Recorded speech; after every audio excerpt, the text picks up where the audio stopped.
Hey guys, welcome back to the channel. This is story about what if Issei becomes Devil's God Part 1. Before I start, please do support for more amazing content and comments for Part 2. Do consider to subscribe my channel and share my video to your friends and check out the description as well. Let's start the video. See. The Endless War. The Eternal War. The war that filled the sea with blood. A conflict that went by many names. If there are 100 different words that mean snow, there are 1,000 that would represent this bloodbath. The never-ending battle between the angels, led by the biblical god, the devils, led by Satan and his 6 generals, and the fallen angels, led by Iblis and Azazel, had been ongoing since the dawn of the 3 factions. No one knows the real reason for the conflict.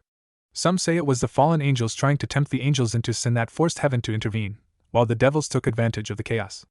Some say it was the angels trying to purge the world of sin with their righteousness. Some think that the leaders and their closest followers were simply bored and decided that, since they couldn't die of natural causes, they might as well fight to see who dies first. That the entire war was just a deal made by the 3 leaders to see who would control the world. Perhaps one of those was the reason and perhaps none of those were the reason, though in truth it really doesn't matter why they were fighting. What truly matters is what came of it. Throughout the fighting, hundreds upon hundreds of thousands of warriors in each faction were felled. Countless tales of brave warriors clashing, countless legends of both named and nameless soldiers would go down to serve as inspiration to continue the fighting. War is cyclical in nature. One's friend or comrade will die and that one will seek vengeance. He will succeed and kill another's friend or comrade, thus repeating the need for vengeance.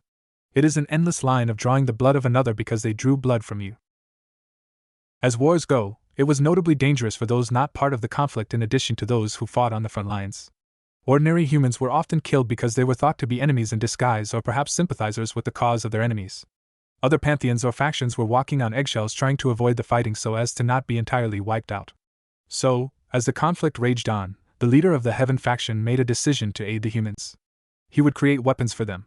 Weapons capable of defending themselves and defeating the warriors of the 3 factions. Weapons that would grant humans power. Some would get a small amount while others would be blessed with the strength rivaling God's. Thus was the birth of Sacred Gears, the system established in the same level of heaven as his system of prayer, worship, and miracles, 7th heaven. Within the system, there were several basic tiers of Sacred Gears. There was the utility class, which would mostly aid people's day-to-day life or improve information gathering. Siren's chord, for example, would make one's voice always sound beautiful, allowing for users to become more easily likable and gain the trust of others. Following this, there was the support class. Some of these were incredibly strong, such as Eagle's Aegis, which was a near-infallible defense, while others were weaker, such as Legion's Shield, which would increase the defensive capabilities of a large group. Then, there was the largest tier, which was the offensive class. This class was made up of weapons made to fight and defeat enemies, possessing gears such as Diana's bow and beast mimicry, being a powerful bow and a transformation technique respectively. Creating a vastly diverse array of tools, God sent these out to random hosts in order to aid the human's survival. However, God realized quickly that these would not be enough. Slowly, they began to discover their gifts, and they were often recruited as mercenaries for the 3 factions, though they rarely were able to be more than cannon fodder to even mid-level soldiers. So, as a final attempt to aid the humans, God began to create a final tier of sacred gear. These were in a class of their own, known as Longinus.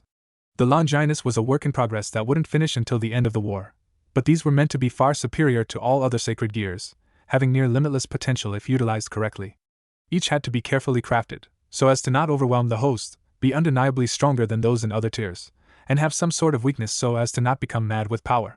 Powers such as Incinerate Anthem, the Chief Mourner's crucified stand of purple flame, and Sephiroth Grail, the Holy Grail itself, began to appear, and while bloodshed increased on all sides, the humans were able to have an impact once more. God was satisfied that his prized creation would not be destroyed by his people's conflict. It was the dawn of the 3rd day of the greatest battle in millennia. The war had been raged for as long as anyone could remember, but this was by far the bloodiest. In terms of casualties, each side had already lost in the thousands and it was far from finished. The armies were preparing to make their individual pushes. God, the remaining 3 devil generals, Satan, and Iblis were all participating in this conflict. Unfortunately for them all, no amount of power in the universe is mightier than fate. Before the warriors could begin their clash, a second conflict began. 2 of the mightiest dragons to have ever lived crashed near equidistant from each side. Each dragon was massive, towering over the armies in both size and power. Their roars shook the ground and sent many warriors to their knees in awe. The red dragon spewed the hottest flames in existence while the white dragon fought back with an equally powerful poison. They clawed, bit, punched, and wrestled each other, caring not about those who got in their way. In the beginning, Each army did their utmost to simply avoid the warring dragons, hoping that a byproduct of their fight would weaken the enemy forces, but it was soon realized that that was not to be the case. Each side began to run out of room to retreat, and would suffer extreme losses if nothing was done soon. Forced to make a decision, God from the Bible sent his fastest messengers to both the fallen angels and the devils in order to establish a temporary ceasefire. While unhappy about the decision, Iblis, Satan, and his generals realized that this was a necessity and agreed to the ceasefire.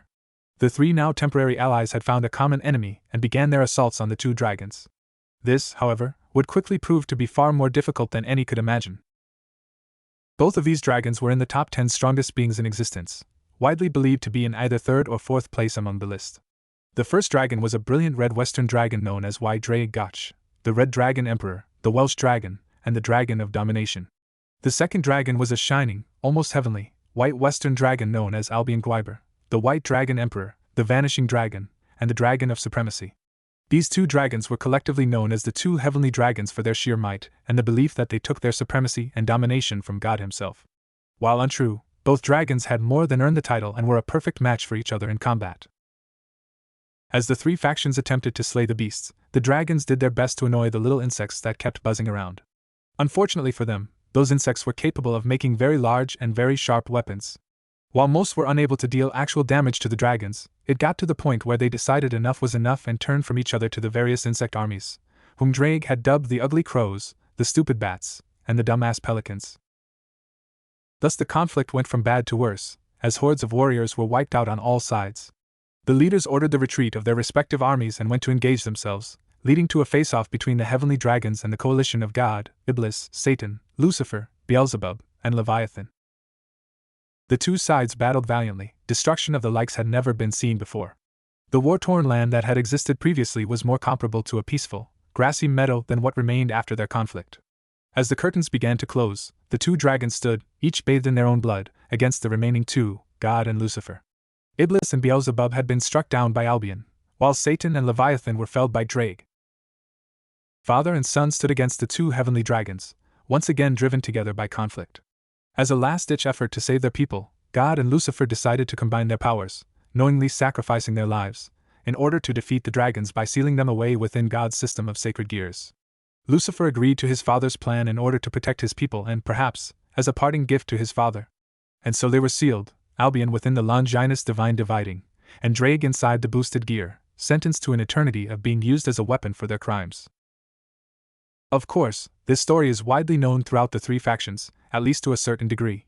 What is commonly taught is that God lived through the battle, though the rest of the leaders perished, and in witnessing such might, the three factions agreed to an armistice.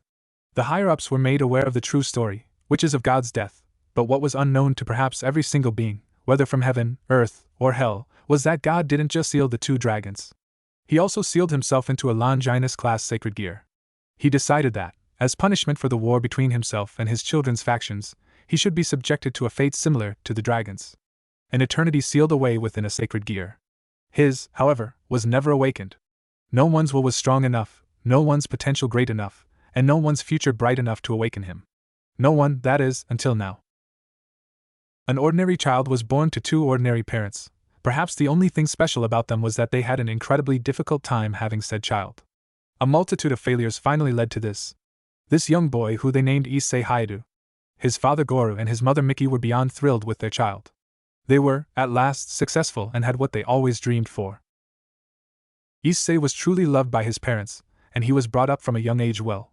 He was kind, friendly, caring, and happy for most of his days. He had some friends, most could be more accurately described as acquaintances, but he was particularly close to one.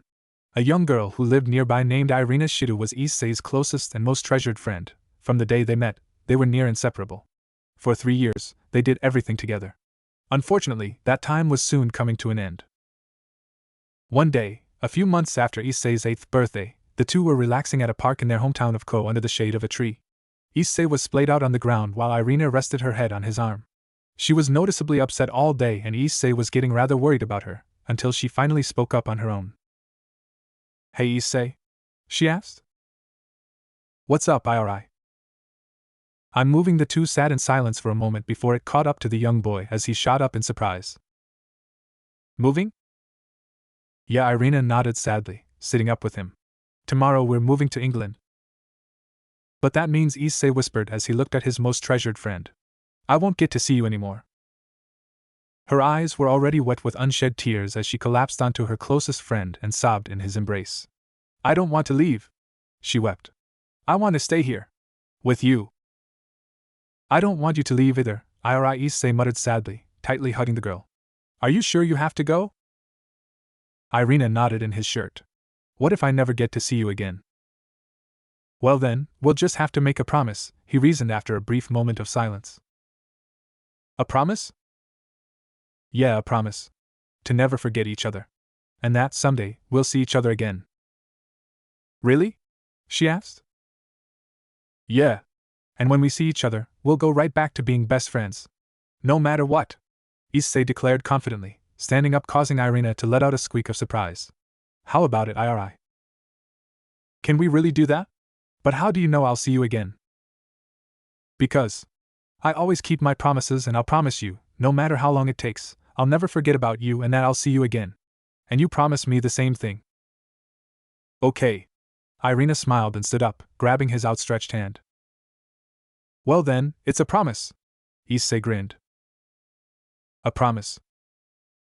They spent the rest of that afternoon and evening making the most out of their limited time they had left, but soon, the next day came, and Issei and his parents were in the driveway of Irina's house as her parents finished loading their car. So I guess this is goodbye, Irina said sadly, unable to look Issei in the eye. I got something for you.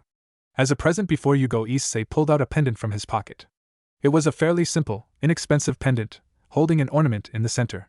Open that part up. Irina did, and it showed a picture of the two of them smiling, Irina's chin on Issei's shoulder, as they gave goofy grins at the camera. Issei. I thought you might like it, something to make sure you don't forget our promise. He scratched the back of his head.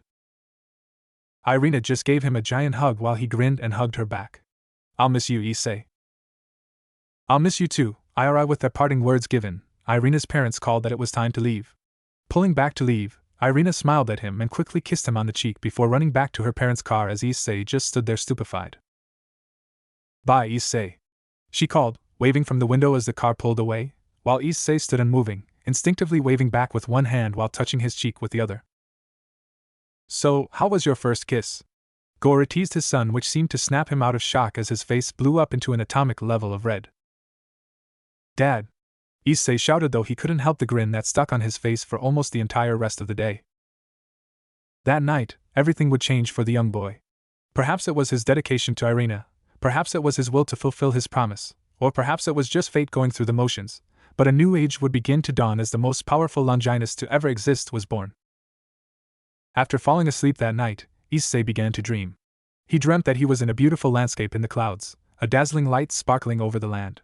There were none of the minor irritants that Issei usually experienced when outdoors, such as insects, or an uncomfortable temperature. It was perfectly peaceful. As he was looking around his dreamscape, something compelled him to look up behind him, so the boy turned and gazed up to meet the most dazzling sight he would perhaps ever see. What appeared to be an angel with 7 pairs of glittering golden wings began to descend before him as he looked on in awe. The angel landed in front of him and pressed his palms together, smiling at the boy. He had blonde hair and green eyes, wearing royal robes like the armor of a king. Gold, white, and red trappings of power and royalty decorated his body, which screamed regality. Hello, my child, the angel spoke. It has been a very long time since I've been asleep. Whoa, Issei exhaled. A real angel, this is the coolest dream I've ever had. The angel smiled back at the boy. I'm sure it would be, but this actually isn't a dream, my child. Huh? Issei asked, tilting his head confused. But I just went to sleep and I'm looking at an angel. It's definitely a dream. I assure you it's not, child, he insisted, still smiling. Why is my dream trying to convince me it isn't a dream? The boy wondered aloud, pondering what that meant. Of course, Issei being 8 didn't understand the subconscious meanings of dreams, so, even if he was dreaming, this question would go unanswered. Perhaps I should explain, the angel chuckled. First, child, what is your name? Oh, my name's Issei. Issei Hayada. Nice to meet you. The pleasure is mine, Issei. Now, Issei, tell me. Are you religious? Religious? I mean, not really. I went to church with Ira a few times, but it was kinda boring. I didn't really understand that much. The angel chuckled at the child. Indeed. There is quite a lot to understand, but at least you know what I'm talking about. Well, child, I should properly introduce myself. You've probably heard of me before. I'm God, as written about in the Bible. Huh! Issei exclaimed. You're God? I am, God answered, smiling at him. But why aren't you super old looking? I'm sorry? God's been alive, like, forever. And you look only a little older than Dad. Well, I can't really age, Issei God scratched his head awkwardly. So this is what I've looked like for as long as I can remember. I guess that makes sense, Issei nodded, sitting down. So if you're God, why am I dreaming about you? Wait, apparently I'm not dreaming, so why am I not dreaming about God? Well, Issei, to answer that question I need to tell you a story. Would you like to hear it? I guess so, Issei shrugged. That would be more entertaining than just sitting here, I guess. God chuckled before beginning. A very, very long time ago, a great war began. God proceeded to tell Issei the story of the war between the three great factions, the decision to create sacred gears, the decision to create Longinus, and finally, the legendary battle that led to the sealing of the two heavenly dragons. That's so cool, Issei shouted. But I don't see what that has to do with you being here. Well, Issei, after I sealed Albion and Drake, my son, Lucifer, had already passed away, and I was on my dying breaths. With my last bit of power, I, too, decided to give myself the same fate that I gave them and sealed myself in a Longinus. That Longinus has never awakened before. Well, not until now. So, I'm the first user? Indeed you are, child. What have you been doing all this time? Pardon? Well, you sealed yourself away and you haven't come out in how long did you say? A few thousand years? Didn't you get bored? And how come you haven't come out? Well, it's hard to explain, God scratched his head. It is very boring, I suppose, but I was waiting for a special feeling, and I haven't gotten that until I was with you. Many people have contained my sacred gear before, Issei. The system I developed will continuously give me to new hosts until the end of time, or the end of the system, but no one has awakened me yet. So, why did you get a special feeling with me? Issei asked. I'm rather unsure, Issei. You see, I've just been awakened, so I haven't had access to your memories yet. May I take a look? I guess so. I mean, you are God and all, I guess. Thank you, child. God reached over and gently touched Issei's forehead. The two stood there for about a minute, while he processed all of Issei's life so far. I'm so sorry that Irina had to leave, Issei. I can tell you felt very strongly towards her. Yeah, it's gonna be weird not having her around, Issei said sadly. But we made a promise to see each other again someday, and to never forget each other. And that when we do see each other again, we go right back to being best friends. Perhaps that's why I was awakened, God theorized. Maybe it was your unbending devotion to your friend and unwavering compassion that gave me that special feeling. Thanks, can I call you something other than God? I feel weird calling you that, Issei admitted sheepishly. God looked at Issei in surprise for a moment before laughing. It's been a long time since anyone has called me anything other than God, Issei. I suppose a change would be nice, wouldn't it? Alright, I suppose I'll tell you my real name. My name is actually Yahweh. Yahweh? Yes. That's a really weird name, Issei deadpanned. Well, remember that I first existed eons before you, Issei. Your name is just as strange to me as mine is to you. The only reason we're able to understand each other is because angels have an ability known as universal tongue, where they can speak and understand every language as if it were their own. I guess that's a good point. Wait, if you're God, that means you created just about everything, right? Well, I suppose I created almost everything. There were a few things before me like Great Red and Ophis, I suppose. So, who created you? That, my dear child, is a paradoxical question that I can't answer. I believe that we should move on to something else. If I tell you how I came to be, the universe itself would implode. Really? Really. I guess if the universe imploded I wouldn't be able to keep my promise to Iri. Okay, I guess you don't have to tell me, Issei decided. Right, God deadpanned. So, what does all of this mean? Am I your successor or something? Issei asked. Well, my child, I believe that is up to you to decide. As a sacred gear, it is my duty to aid you in any way I can. While I would truly implore you to join with heaven and try to make peace, should you decide to try and destroy the world, I can't actually stop you. Isn't that incredibly dangerous? Yes, I suppose it is. Well, Issei, it looks like our time is up. You're about to awaken. I'd like for you to take some time to think about it. You may ask me anything you wish, I'll always be here to aid you. Decide what you want to do with your life. Do you wish to join a faction? Do you wish for power, wealth, or women? Do you wish to aid others? Think about what would make you happy, what would make your loved ones proud, and what would happen to the world should you make any decision. Remember, you have the power of the strongest Longinus of the 15 in existence at your disposal. Once you are able to utilize it, the world will change. I think I understand.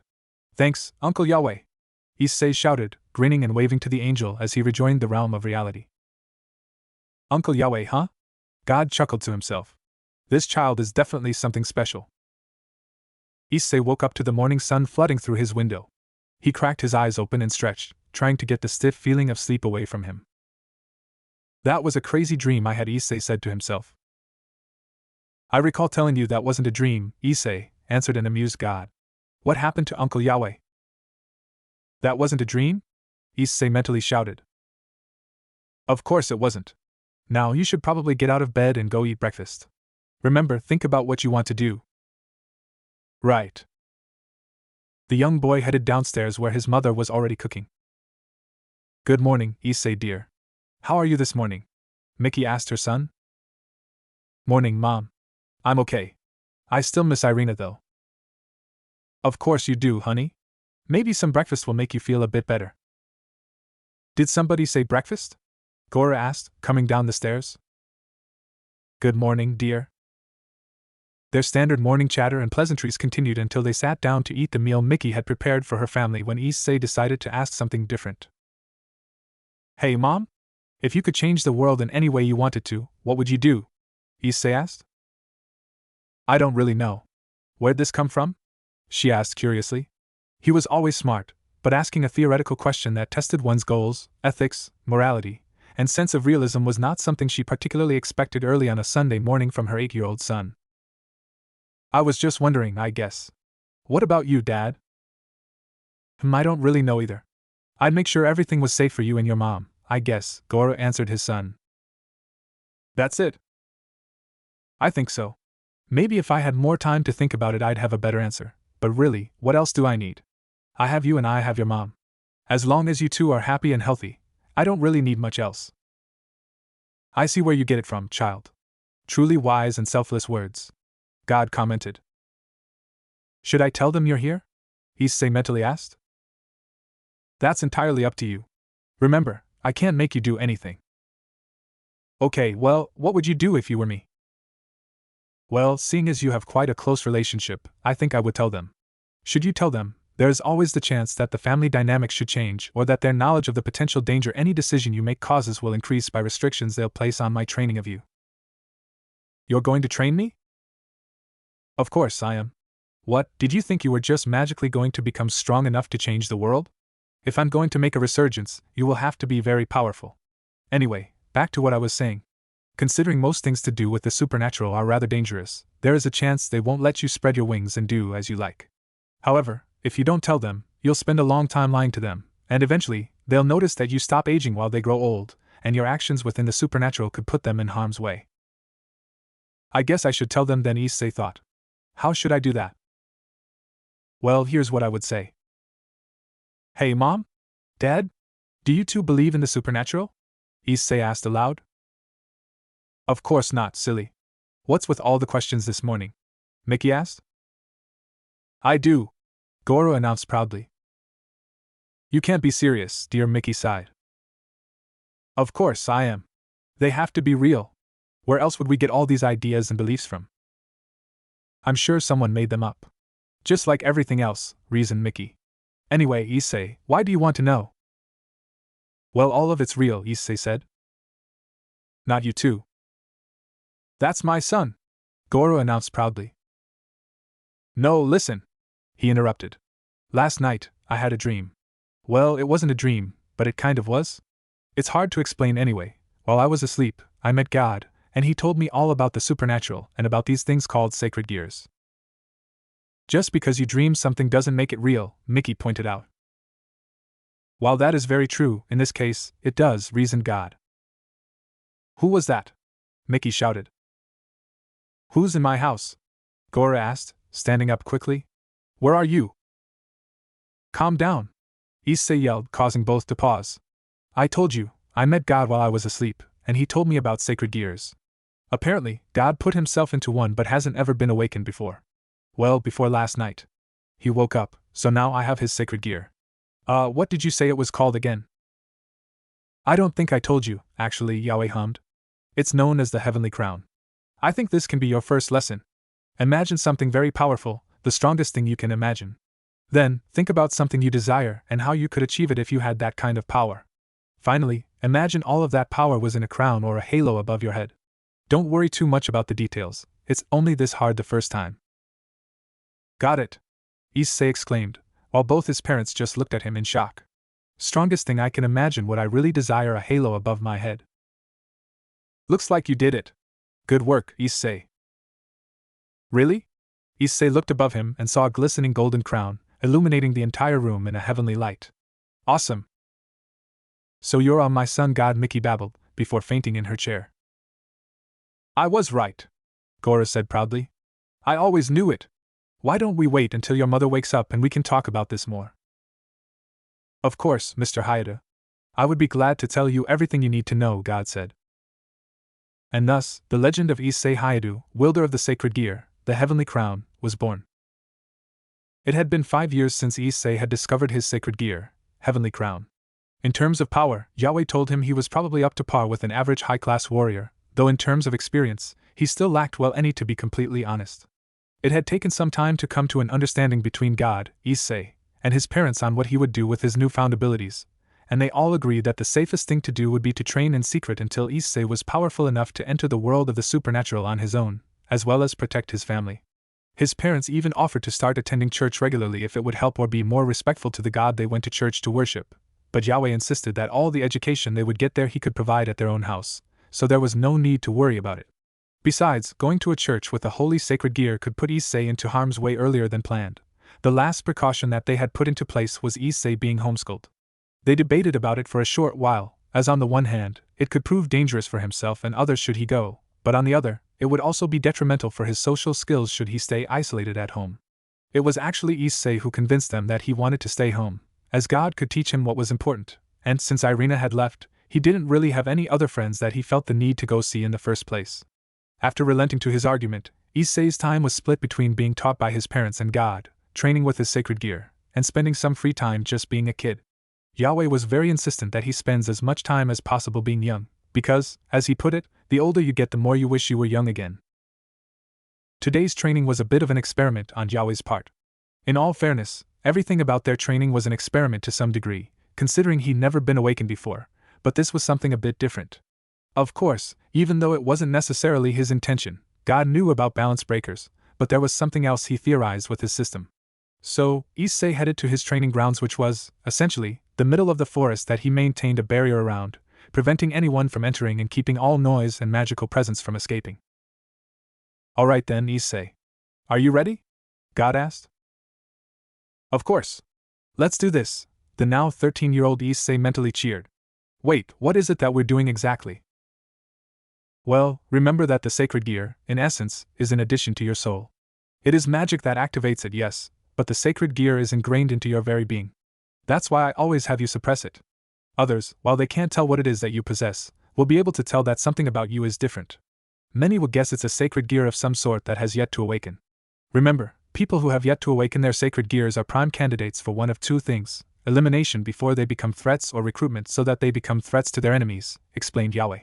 So, what I want to try is utilizing the angelic nature of your Longinus, which is me, to essentially reincarnate you, so to speak, as an angel, or, at the very least, make you part angel. That sounds awesome, Issei exclaimed back. You really think I can do that? Well, from what I'm aware, sacred gears with souls are able to interact with their host extensively, as we have been for the past 5 years or so. Because of that, I should be able to modify your soul and body as I fit, should you allow me to, of course. I theorize that the hosts of both Drang and Albion could do the same to turn them into partial dragons should they wish. So, how exactly do we do this? Issei asked. Well, let's just take a look-see around your soul here, muttered Yahweh, as crashing and clanking noise proceeded to rattle around in Issei's head. Everything alright in there?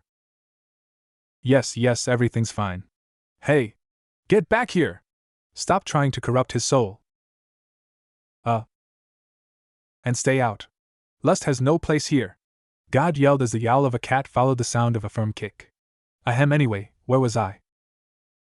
Right, we were turning me into an angel, I think? Yes, of course. Now, there are two options here. We could select individual body parts, such as your arms and or legs, and turn those into angel body parts, which would increase their affinity to holy magic as well as its resistance to it, though that would increase that part's susceptibility to demonic magic and you would have to learn some sort of transformation magic to suppress its natural holy aura and appearance. The second option would be to select key body parts in order to make you into a full angel. I believe that's what this button is for. Button? There's a button in my soul? Yes, it's right over here.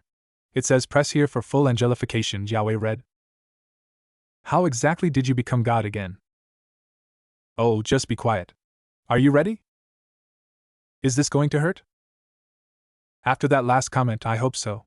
Alright, here we go. Wait, hold on but Issei was cut off by a sudden and excruciating pain. Ah! Hold on a bit more, child. It shouldn't be too much longer. It hurts. Issei screamed as he collapsed to his knees. My chest. It feels like it's tearing itself apart. I think that's just your heart transforming into an angelic one. You see. Would you shut up and let me scream? Arfrg. He groaned, writhing around on the ground. And done. God concluded. There you go, Issei. How do you feel now? For some reason I wish you weren't in my soul so I could punch you in the face, Issei grumbled, getting up on shaky limbs. My whole body is sore beyond belief. Well, aside from that, how do you feel? Before I answer that, isn't enjoying giving me pain a sin or something? You're literally God, is that allowed? Well, I suppose it is, but I've been following my own rules to the letter for millennia. I'm in a sacred gear now, I can bend some of them a little if I want to. Somehow, I've gotten more confidence from you saying that. I try my best. Because if someone like you can become God, I definitely can. This button says cause pain again. I think that's the next one I should press. No, there's no need for that. You're our Holy Father after all. You love and protect all of your wonderful children. Ha ha ha. You really believe there was a button like that?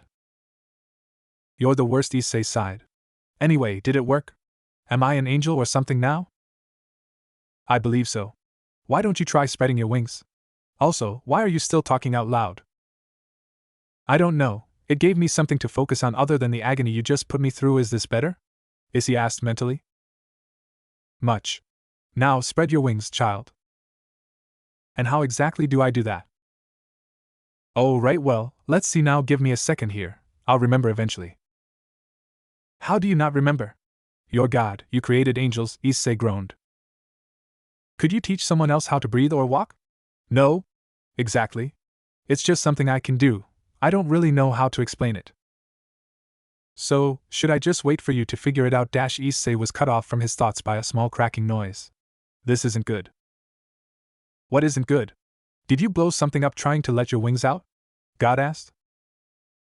No. Someone broke the barrier. Are you sure you set it up right? Of course, I'm sure.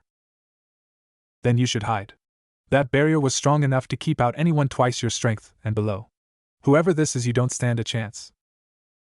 Thanks for the vote of confidence. I'll find somewhere to hide. Issei quickly found some thick foliage to hide in and practically held his breath waiting for whoever it was to arrive. Several minutes later, a figure came out from the trees.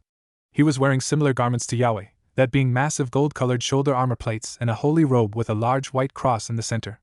The more Issei looked at the man, the more he was reminded of Yahweh. They had the same eyes and the same hair color and a similar overall facial structure, but the man looked about 10 years younger.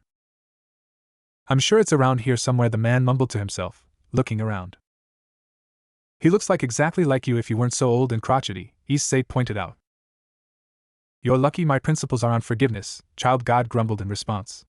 But he looks exactly like me because that's Michael. He's my son. Really?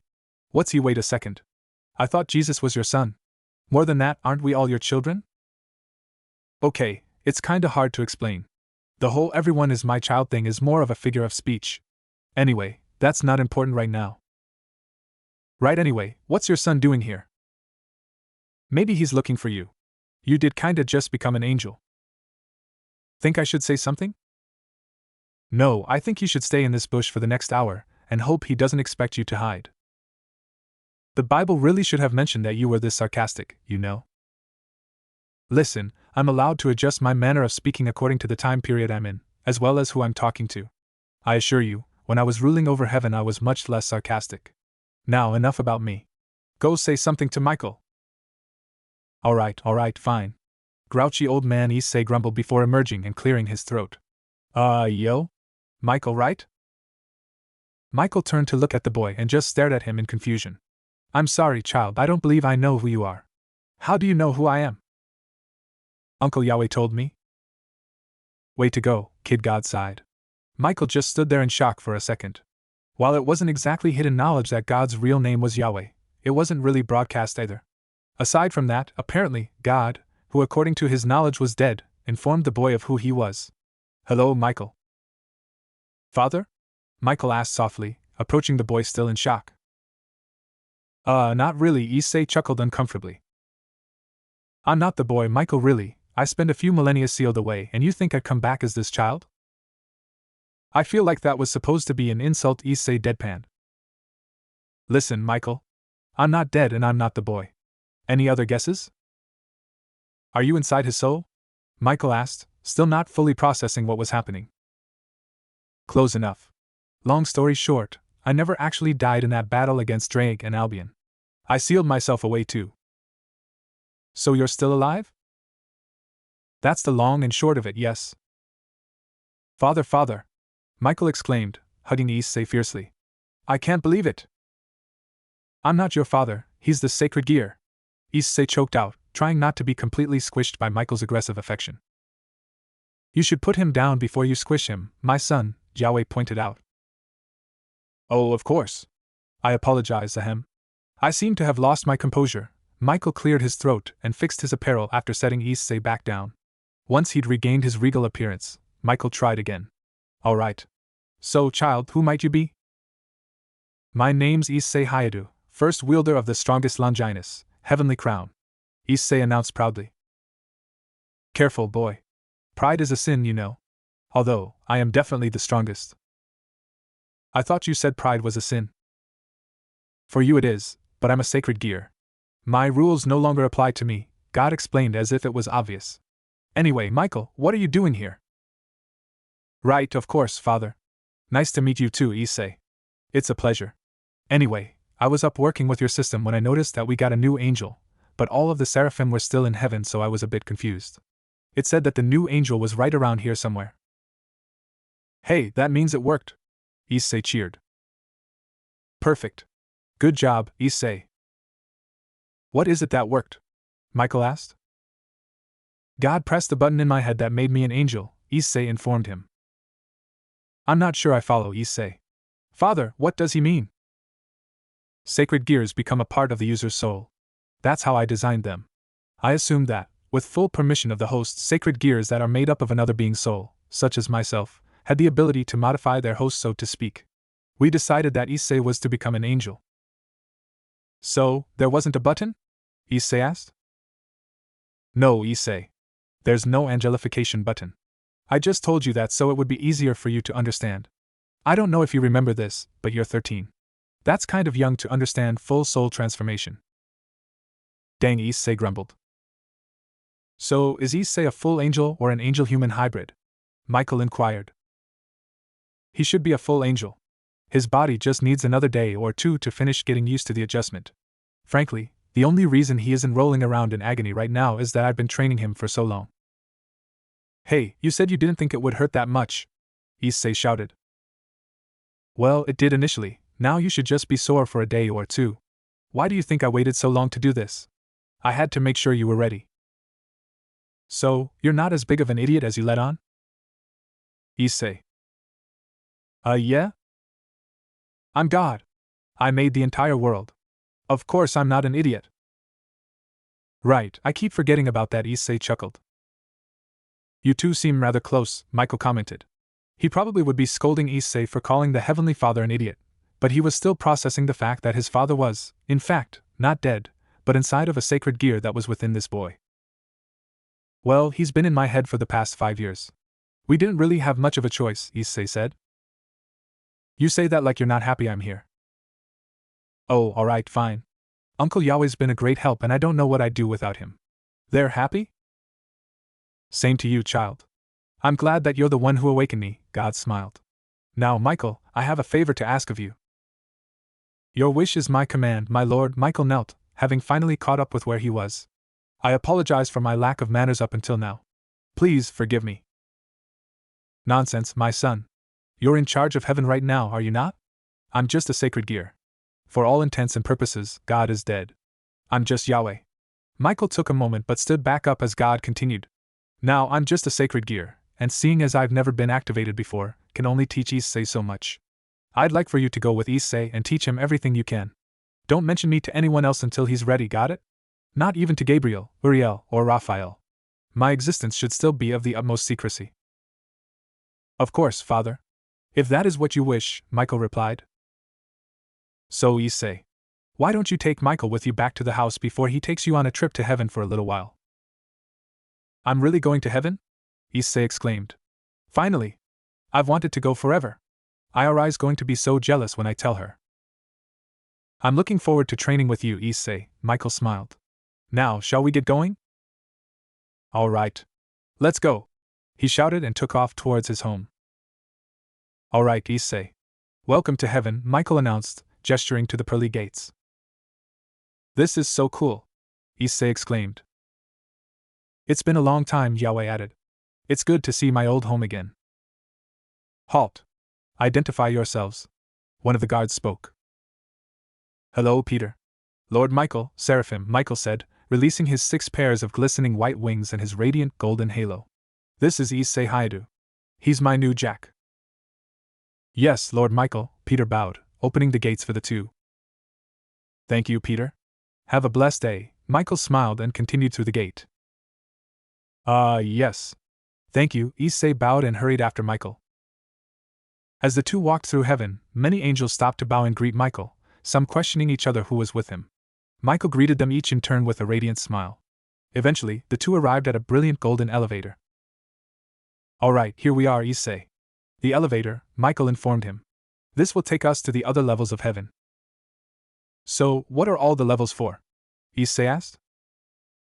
There are 7 sections of heaven, he said, pressing one of the elevator buttons. That was first heaven. All of the low and mid-tiered angels live there. Next is second heaven. That's essentially our prison. It's where all the angels who have sinned go to receive punishment. Our first stop is here, third heaven. The elevator doors opened to reveal a balcony overlooking the most beautiful sight Issei had seen since he first met Yahweh all those years ago. Wow, he said under his breath. Beautiful, isn't it? God added.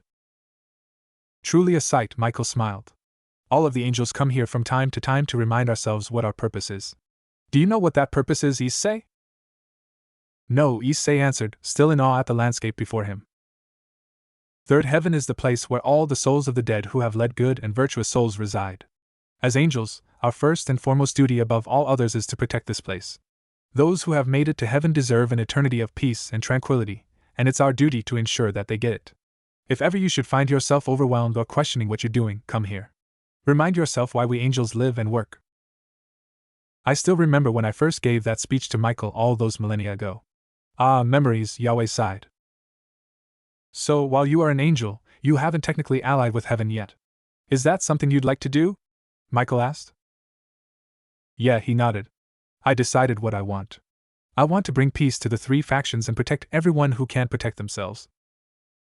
Truly a noble goal. I can see why Father took to you, Michael smiled, before gazing back at the sight below. They stood there for several minutes just taking in the beauty of third heaven before turning back to the elevator. Well, let's go. We have training to do and I still haven't finished explaining the rest of the floors yet.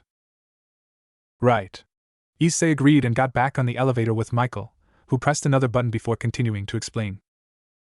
After third heaven is fourth heaven, the Garden of Eden. That's where the tree of wisdom resides along with its fruit. I'll take you there another time to meet Dulio. Who's Dulio? Dulio's our joker. I'll tell you about it later, but he's said to be heaven's strongest warrior. Cool. Indeed. Following that is Fifth Heaven. This used to be the home of the Grigori before they fell with Azazel. Now we have some of our own research facilities that Uriel runs, as well as a hospital run by Raphael, Michael explained.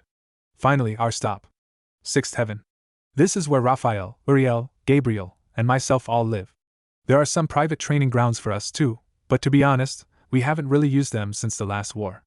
There's also Seventh Heaven above this, but only I have access to that floor. That's where God used to reside, and it's from there that his system runs. It's my job to monitor the system and ensure that prayers and miracles still happen. I must admit, I'm not nearly as good as my father was, but I do my best. I'm sure he's doing a fine job. Michael was always very modest, God commented.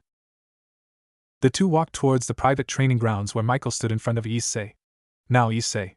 To begin with, I need to see how strong you are. Why don't you start by releasing your wings so I can get an estimate before we have a quick spar? Yeah, about that. Issei scratched the back of his head nervously. God kinda said he forgot how to activate my wings, so I don't know how to release them. Michael just sighed and approached Issei. Alright, it's rather simple. Just take a deep breath and focus all your holy energy towards your back, okay? Issei nodded and did as Michael told him. The seraph approached and gently touched a finger to his forehead, and wings sprouted out from Issei's back. What they hadn't expected was that Issei's wings were a brilliant golden color, rather similar to God's own. God, however, had 7 pairs of wings, while Issei only had 3 pairs. It worked. Wait, how come mine are gold? I think that would be Father's doing, Michael theorized. Since you have his soul residing within you, you must have his wings. Sounds right to me, God shrugged. But Uncle Yahweh had 7 pairs of wings and you have 6. Why do I only have 3? Issei asked. Well, the number of wings you have corresponds with how powerful you are. 1 pair is low class, 2 is mid class, 3 is high class, 4 is leader class, and 5 is ultimate class. 6 pairs gives you the rank of seraphim, while 7 pairs was something only achieved by the Holy Father himself, and it represented him as our God. You should be proud of your 3 pairs, Issei.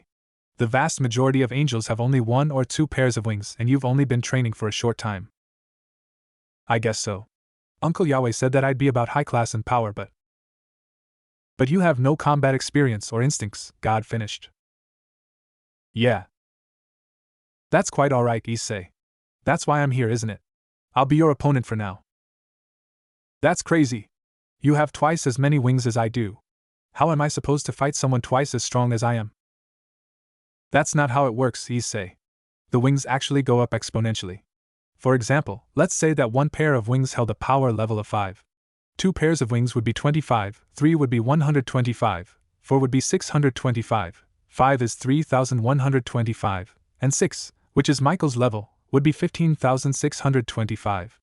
According to that, Michael is 125 times stronger than you are. How does that help me at all? Issei wailed. Don't worry, Issei. That's why I wanted to see how many wings you had. I'll tone my power level down to around your level. If I don't know what you can do already, I can't really teach you. Now, go ahead and activate your sacred gear and we'll begin. Alright, fine, Issei sighed. Heavenly crown. Alright, let's do this. Come, show me what you've got, Issei, Michael called. Issei gave a powerful flap of his wings and shot into the sky with a great burst of speed. He formed a set of 2 light spears, 1 for each hand, and threw them down towards Michael, who dodged them both and flew after Issei. The 2 formed light swords and clashed, beginning a brief power struggle before Michael quickly overcame Issei and disarmed him. Before Michael could continue the attack, Issei thrust his other palm forward and with a shout, unleashed a shockwave of holy power towards Michael, shoving him back. Very impressive, Issei. I see that the sacred gear gives you some of Father's powers. That's right. Here's my favorite. Purifying ray. Issei yelled back, firing a beam of light magic from each wing towards Michael. Well, that's different, Yahweh commented. Looks like you don't quite have full control over everything yet, Issei, Michael chuckled, easily avoiding the 6 beams. They each impacted the ground with a powerful explosion, sending clouds of dust into the sky. However, Father was right. Your power is very impressive. Thanks. This is my first real fight. Usually I just shoot at the barrier or the ground, Issei admitted. I see. Well, you should probably start practicing defense. Now should be good. Be ready, Issei. Try not to die, Michael announced, before flying straight towards Issei. Oh. Another 4 years went by. Issei continued to train under Michael in secret and was believed by the angels to be Michael's Jack. A few years before Issei had met Michael, heaven developed a system known as the Brave Saints. Modeled after the devil's evil pieces, the Brave Saints allowed the Seraphim to convert humans into angels or resurrect them within approximately 10 minutes of their death. The cards corresponded to power level, with 2 being the weakest and the ace being the strongest. In addition, there were 2 jokers, which had to be unanimously approved by the Seraphim. As of the current time, Dulio remained the only joker. The Brave Saints would serve under their respective seraph, the hearts under Gabriel, the clubs under Raphael, the diamonds under Uriel, and the spades under Michael. The joker would serve heaven as a whole, but was largely autonomous, of near equal standing to the Seraphim. In truth, Issei was now far too powerful to be Michael's Jack. In the first 5 years of training under just verbal instruction, Issei managed to reach high class, but in the final 4 years, under the direction of both Yahweh and Michael, who was the strongest if not the second strongest person currently living in heaven, he progressed even faster. Issei had just recently gained his 5th set of wings, meaning his power has increased a minimum of 25 times in only 4 years, a feat that neither Michael nor Yahweh could even begin to believe. Because of his growth and strength, though it was largely at the insistence of God, Michael and Uriel developed a 5th set of Brave Saint cards for Issei. Unfortunately, that meant they had to inform Uriel of God's survival, and he had a rather similar reaction to Michael of shock, followed by aggressive affectional relief, apologies for lack of respect, and was finalized with normal behavior. Since a deck of cards only held 4 suits, they had to discuss a new suit, which was actually relatively simple because of Issei's sacred gear. Issei was now King of Crowns, a suit developed specially for the wielder of the heavenly crown Longinus, and would be given to any future users who chose to align with heaven. For now, Issei was still not allowed to use the cards as he was required to have his 6th pair of wings first. Aside from that, a new development has come up in Issei's life. His parents wanted him to return to public school when he reached high school, to help him regain some of his lost social skills and maybe get some friends. He managed to convince them to relent for his first year, but they were insistent for his second. Issei had to go there or else. Even as an ultimate class angel and wielder of the Longinus heavenly crown, Issei feared his parents' special ability threat of punishment. It still made him shiver to this day, and in truth, no one is immune to such a powerful attack. Fortunately, however, due largely to his association with Michael and Uriel, Issei was able to attend the school he'd actually wanted to go to, known as Co-Academy. This was a large school, which included a middle school division, a high school division, and a college division on its campus. It used to be an all-female school, but within the last 2 years, it had begun to accept male students as well. Even before then, it was rated as one of the top schools in Japan, and it continued to receive phenomenal marks. This was certainly a nice side benefit of attending a school that held a ratio of 5 girls to every single boy. Issei may have been an ultimate class angel, but he was also a 17-year-old male. Fortunately, according to Yahweh, lust and appreciation for beauty are different things, so as long as Issei refrains from excessive perversion, he should have no risk of falling. Michael didn't necessarily agree with his father's way of thinking. As he put it, father has really fallen since he got into that sacred gear, but there wasn't much he could really do. So it would be as it will, with Issei starting his first day of the new school year at Co-Academy. Beep. Beep. Proverbs 13:4. Beep. Beep. The soul of the sluggard craves and gets nothing, while the soul of the diligent is richly supplied. Beep. Beep. Smack. Ugh, Issei groaned, covering his eyes with his arm. I can't believe I lost that stupid bet with you. Pretty sure that this is a fairly tame punishment for losing a bet, Issei. Besides, you get to wake up every morning to someone reading one of my quotes about how sloth is a sin. How could you not love waking up to my wisdom every morning, Yahweh said smugly. Pride is a sin, you know, Issei grumbled back, rolling himself out of bed. And before you say anything, yeah, I know. You're a sacred gear now, so the rules don't apply to you as strongly anymore or whatever. Next time we make a bet, I'm winning for sure. Issei, you do understand that even if you do manage to win a bet against me, keep in mind that is a big if. There's nothing you can actually make me do, right? I'm a sacred gear. I can't exactly do something that warrants you making a bet with me, God pointed out. Really? Issei smirked. Why don't you check my mind? If you want me to. I still don't COHNO. You wouldn't dare. You made me buy an alarm clock that reads me Bible verses about the sin of sloth every morning. Try me. I will keep that in mind. Issei, dear! Shouted Mickey from downstairs. Breakfast is ready. Hurry up or you'll be late. Coming! Issei yelled back while finishing putting on his uniform. This seems really cliché, don't you think? What do you mean? Haven't you paid any attention to any of the manga or anime that I've looked at? The main character lives in relative peace until he's 16 or 17, and then everything starts going wrong on the first day of school after someone tells him to hurry up and eat, or he'll be late. It's the beginning of every light novel, movie, manga, and TV show ever made. I'll be honest with you, Issei. Whenever you look at those things, I tend to take a nap. I don't think you could be any more boring if you tried, Issei deadpan.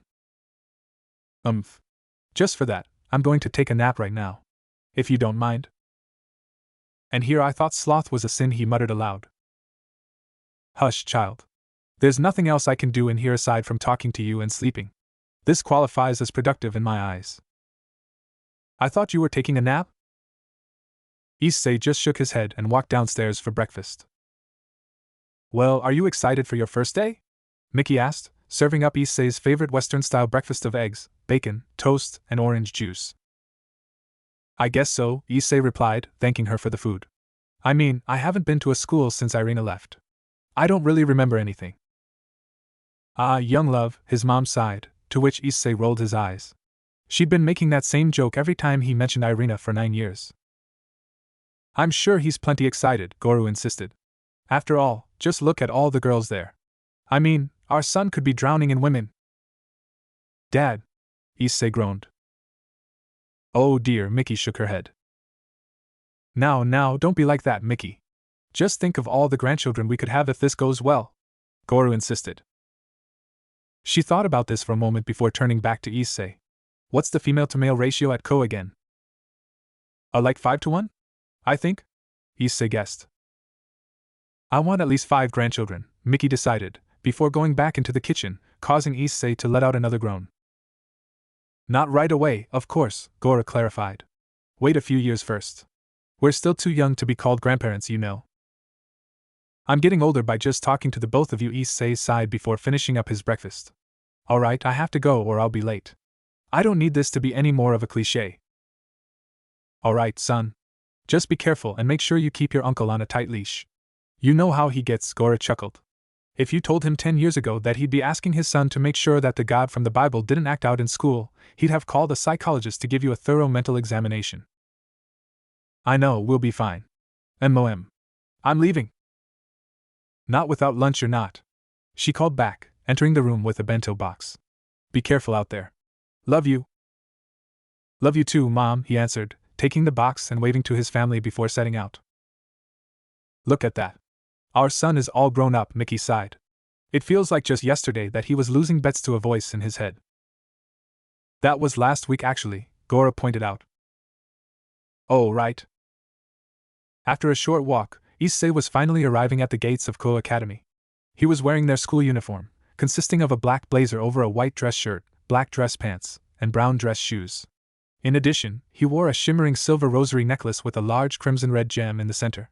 It was a gift from his Uncle Michael after getting his 5th pair of wings, and he'd worn it obsessively ever since. After walking through the gates, he could already hear the whispers. Who's that? Is he new this year? Oh, he's cute. I hope he's not a massive pervert. Just keep him away from those two. Maybe he and Kiba will fall in love and have lots of. Kiara, would you relax with your fantasies? Sorry. While walking towards the buildings, Issei just chuckled slightly to himself. He knew that he was objectively attractive, such would occur after training obsessively for 9 years. That's not to mention the fact that the supernatural usually were far more appealing to look at than ordinary humans. Especially angels. It was said that Gabriel was not only the most beautiful woman in heaven, but the most beautiful woman to ever exist in the realm. He really wanted to meet her. She was also supposed to be really sweet too. He definitely didn't want to meet her only because of how pretty she was supposed to be. He wasn't some kind of womanizer who treated them as objects or trophies. That would be preposterous. Satisfied with his newfound sense of morality, as it relates to not viewing one of the 4 great seraphim as an object of his attraction, Issei finally arrived at the student council office. Apparently, it was relatively uncommon for students to join the school after freshman year, so they would be given their schedules for the school year the year prior. This meant that Issei had to first visit the student council to get his schedule before going to class, pretty much guaranteeing him to be slightly late and even more of a center of attention. So much for this not being cliché, he thought to himself, before knocking on the door. Enter, came a female voice from inside. Issei opened the door to a mid-sized office. It had several cabinets and bookshelves along the walls, with one couch along the left side. Near the center was a large desk. On one side sat a young woman with shoulder-length, black hair and a set of piercing violet eyes behind a pair of glasses. She wore the female co-academy uniform, which was a white, long-sleeved dress shirt, a black shoulder cape and matching corset, a black ribbon, and a frighteningly short magenta skirt. Every time he looked at one of those, he wondered how the person in charge of the school wasn't arrested. Beside her stood another young woman with black hair and glasses, though her hair was long. As in, all the way to her ankles long. She also wore the co-academy girls' uniform, and the two of them together formed quite the intimidating duo. Especially with what Issei and Yaoi noticed immediately upon entering the room. "They're devils?" he asked in shock. "Seems like it. Don't panic or react, just ask completely naturally. She might sense something off about you if she's talented, but she won't know anything further than you may not be entirely human," Yaoi instructed. "Got it," he agreed. "Besides, I want to make peace between all three factions. Maybe it'll help to have some devil friends." Probably would. Fortunately for him, his observation and quick discussion took all of a few seconds, as he turned to close the door as the woman sitting down spoke up. "You're Issei Hayato, is that right?" she asked, looking up from a sheet of paper. "Yes, ma'am," he replied, bowing slightly. "Are you the student council president?" "Indeed. My name is Sona Torai and this is Tsubaki Shinra, my vice president. Please sit." "Thank you, President, Vice President," he nodded at the two and took a seat. "So you're new this year?" "Yes, President. I've been homeschooled until now." "And why is that?" she asked, narrowing her eyes. "Perceptive one she is," Yaoi chuckled. "My parents and I felt like I could get a better education at home," Issei said, deciding that, since it was technically the truth, he wouldn't get any points towards his sin score that Yaoi had been tallying for entertainment. "We decided I would attend Co so I would be better prepared for college." "I see," she nodded, looking back at the paper. "So, after high school, you plan to go to college, do you?" "I will likely either attend Koa's college division or enter the workforce at my uncle's company," Issei answered. "Very well," she sighed. "Here's your schedule, Issei. Your first class is in room 2B. Hurry along, you're already late." "Yes, President." "Thank you," he took the paper and bowed. "Vice President." After leaving the room, Sona turned to her vice president. "Something about him seems off." "I agree. I couldn't sense anything, but he didn't seem totally human," Tsubaki agreed. "Besides, it's rather uncommon to transfer to high school during the second year, especially for that reason. We'll have to keep an eye on him." "Yes, President." "You know, I should be insulted that she got upset at me about my being late," Issei thought while walking to the classroom Sona pointed him towards.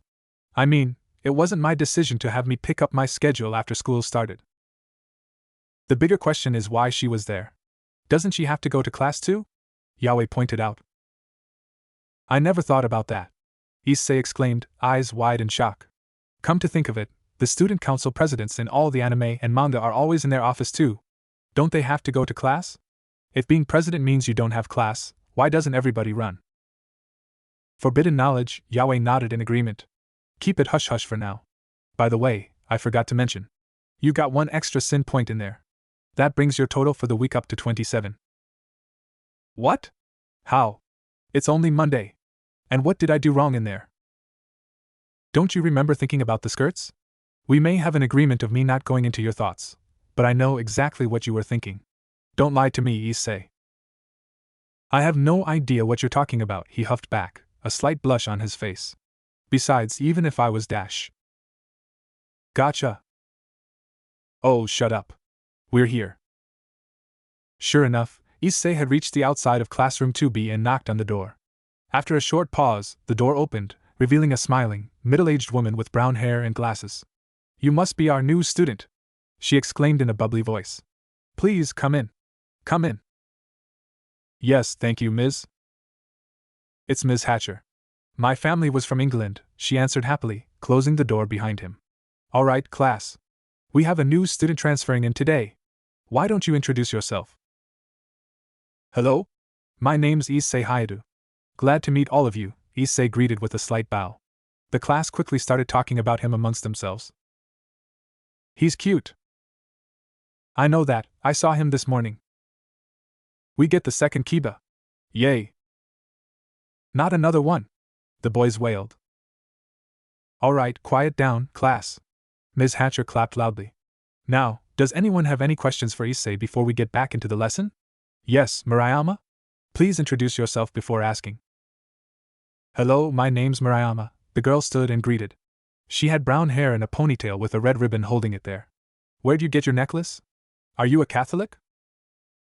I got it from my uncle, yeah, my uncle, Issei answered slowly. Real smooth, Yahweh commented. And I suppose that yes, I am a Catholic. So you're not a pervert? She asked suspiciously. I would like to think I'm not, he answered awkwardly. Good, she replied simply and sat back down. All right, anyone else? Yes, you next. I'm Kates, another girl stood and introduced herself. She had pink hair and a bright smile. Are you single? And are you gonna join a club? Yes, I am single. I don't know if I'll join any clubs. Honestly, I don't really know any of the clubs that are here, Issei admitted. You should join the Kendo Club, she exclaimed. Kates. Don't just recruit people, Murayama complained. Why not? All right, you two sit back down. You can discuss your clubs later, Ms. Hatcher quieted them down. You can take a seat back there. Okay, now this is just getting ridiculous, Issei thought, walking towards his seat. This cannot be real. A seat at the back of the class near the window? How cliché can you get? What, do you think you're in some sort of anime or something? Come on, you're not that interesting, Yahweh deadpanned. A guy can dream, he snapped back. All right, back to the lesson, Ms. Hatcher excitedly announced. And that's why anarcho-communism is actually the best system of government. It's so far left, it's right. And there's the bell. Enjoy your lunch, everyone, the bubbly teacher said before skittering out of the room. Finally, I thought that would never end, Issei mentally groaned. And I thought your lessons were boring. As much as I'd love to yell at you for being an ungrateful brat, you've got some company. Issei hummed before turning his head to be met with a smiling Pinkette. Your name's Issei, right? She asked. Yeah, Issei Hayadu. A pleasure to meet you, he smiled, standing up and reaching his hand out. Yeah, you too, she answered, shaking his hand. So, did you think about joining the Kendo Club? Are you sure that would be okay? Your friend didn't seem too receptive to the idea, he chuckled. Oh, she'll get over it. Come on. Let's go have lunch, she insisted, grabbing his hand and pulling him along. Hey, hold on. Slow down. Issei grinned as he was pulled along with her. The two found a spot outside to sit and eat lunch. So, have you ever tried Kendo before? Kates asked, opening her lunch. Not Kendo specifically, no, but I have done some work with sword combat before, he replied. Well, you should think about joining. You'd be the only guy there, too. So that's what this is about. You could have just started with that. Hey, I wanted to get to know you too. She pouted and rubbed her arm. I mean, you are kinda cute, and you said you were single, so I figured if you joined the Kendo Club I could get to know you a bit better. Cute, Issei thought. Alright, I'll give it a shot if it'll make you happy. You will? Thanks, Issei, she exclaimed, giving a massive grin. Sure. If you answer a question. What was with Murayama asking about perverts? You'd think that was kind of a weird question, to say the least. Well, we kind of have a bit of a problem with perverts here, she admitted. Most of the guys are, but especially two that are so open about it we call them the perverted duo. Wow. That bad? Yeah. It gets kind of annoying, but Murayama really hates it. I can understand why, Issei nodded. From a logical standpoint, you could perceive it as flattery, though a fairly deplorable form of it, admittedly. I guess? She said, a little confused. Don't mind me, I'm just a bit of a rambler. So, after school, right? Yeah.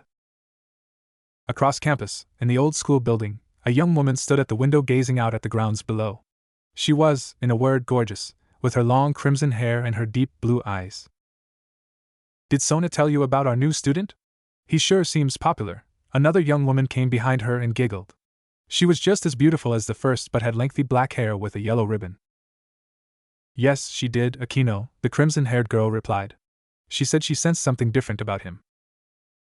Are you planning on having Kaneko tail him for a while? Akino asked. Yes. Be careful, Rias. It could be dangerous. Thanks for your concern, but not following him is just as dangerous, Rias replied, tightening her fist even more. The rest of the day passed by without incident, Issei going to his classes and reacquainting himself with society. After the final bell rang, he headed for the Kendo club room to meet up with Keitase and the rest of the club members. After a few minutes of wandering aimlessly, he found it. There it is, he thought, reaching for the door. Hope she's not too mad at me for being late. Issei opened the door to what some individuals in the school would consider to be paradise. There were a total of 6 girls in there, including Murayama but not including Keitase, and they were all in various states of undress while changing into their Kendo uniforms. Oh. Pervert. Sorry, he shouted, quickly closing the door and turning around. I think that's worth 3 points, Yaoi hummed. That's only worth 1. Wait a minute, that shouldn't count at all. How is it my fault half a dozen attractive girls were getting changed in the clubroom instead of the locker room? A fair argument, Yaoi nodded. 2 points. Hey, that's not dash. Issei. You made it, Keitase exclaimed, running towards him. Why is your face all red? Clubroom changing girls, he stuttered out, still trying to process the image. Changing? Oh. Murayama. She groaned. I told her you'd be coming today. I'm really sorry about that. I'll go explain to them that this is not your fault. Girls' underwear pink, he babbled, as she giggled and went into the clubroom. That's another 2 points, Yaoi sighed. And I tried so hard to make you not a pervert. I'm not a pervert, Issei snapped back. It just caught me off guard. Okay, Issei? You can come in now, Keitase said, popping her head out the door. I already explained everything to them, so you should be safe. Can you speak okay now? I don't think my point will hold up if you're in a perverted daze. Pervert. I'm not a pervert. Walking into a room full of 6 extremely attractive girls in their underwear will catch any 17-year-old guy off guard, okay? He defended. I'm just teasing you, she giggled. I guess you got lucky for your first day. Now come on. Issei sighed and rubbed his face before walking into the room. Wow, this is really cool, he commented. Isn't it? Keitase agreed. It was a fairly large room decorated like a dojo, with various training equipment scattered about including dummies, swords, armors, weights, and targets. Hello, pervert, Murayama coldly greeted. I'm not a pervert, Issei defended. Not yet at least. Lay off him, Miri. He's not the one who decided everyone should change in the middle of the clubroom. We have locker rooms for that, you know, Keitase pointed out. Murayama huffed, turning away. You're really an angel, you know that? Issei said sarcastically.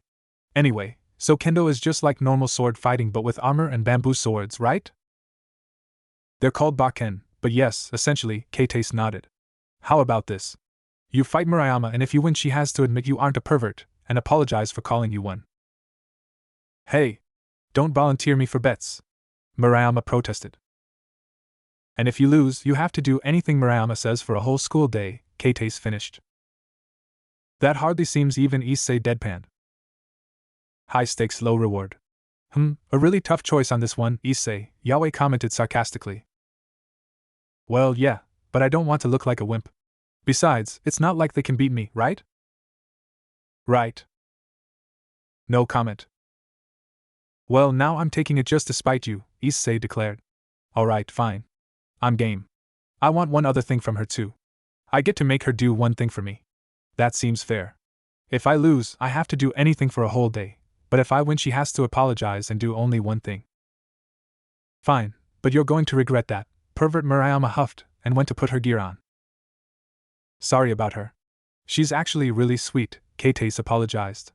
Murayama just really hates perverts, and so many of the guys here tried to sneak peeks at her, she doesn't trust any of them. I understand, he sighed, looking through the Bakken to find one he wanted, even if they were all nearly identical. That's why I took the bet. Maybe she'll warm up to me a bit. That's the spirit. But don't think you'll win too easily, Keitase winked. She is our captain, after all. Well, looks like I'm in for a challenge. Is it alright if I don't wear the armor? Well, I don't think there's a rule saying you must wear it, especially since this is an unofficial match. Great, he said, heading towards the sparring area. Wait, aren't you worried about getting hurt? She asked worriedly. Nah, don't worry about me. I doubt anyone could give me more than a bruise with one of these things, even at full strength. If you're sure. You seem rather confident, Murayama commented, approaching Issei with her own bakken in hand. Well, I have to be. If you're not confident in your victory, then there is no chance that you will obtain it. You know what they say, victorious warriors seek to win first and then go to war, while defeated warriors go to war first and then seek to win. Are you quoting Sun Tzu to me? She asked, narrowing her eyes. I'm very impressed you knew who that was from, actually, he replied, rather surprised. Most people have heard of him, but don't know any of his stuff or just say bless you when I bring his name up. Of course I know Sun Tzu, but this isn't a history lesson, this is a spar. Ready? Born ready. Any rules I should know about? First to 3 clean hits wins. If your opponent should be unable to continue before those 3 hits, you win by default. That sounds fair. Ready? Ready. Fight. Another girl yelled out, starting the match. Murayama moved first, striking horizontally from Issei's left side, which he easily blocked. She forced more weight on the blade, trying to force his sword to an awkward angle, but Issei caught her off guard. He allowed her to overextend before throwing his full strength to shove her back before swiping diagonally up from her lower left side. She managed to lean back in time to dodge it, but not in time to evade or block his thrust, which caught her into the chest guard.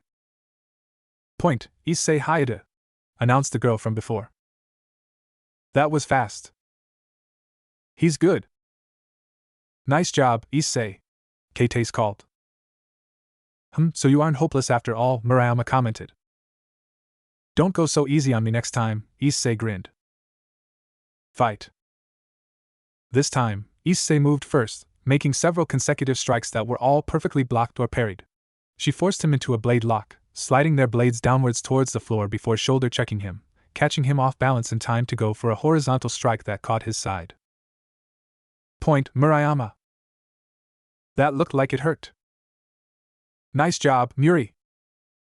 Hang in there, Issei, Keitei cheered. There, now that's a bit better, Issei chuckled. Don't patronize me, Murayama said back. Fight. The next few rounds were all much closer and much longer than the first 2, either able to land a strike for a long period of time before they were tied at 2-2.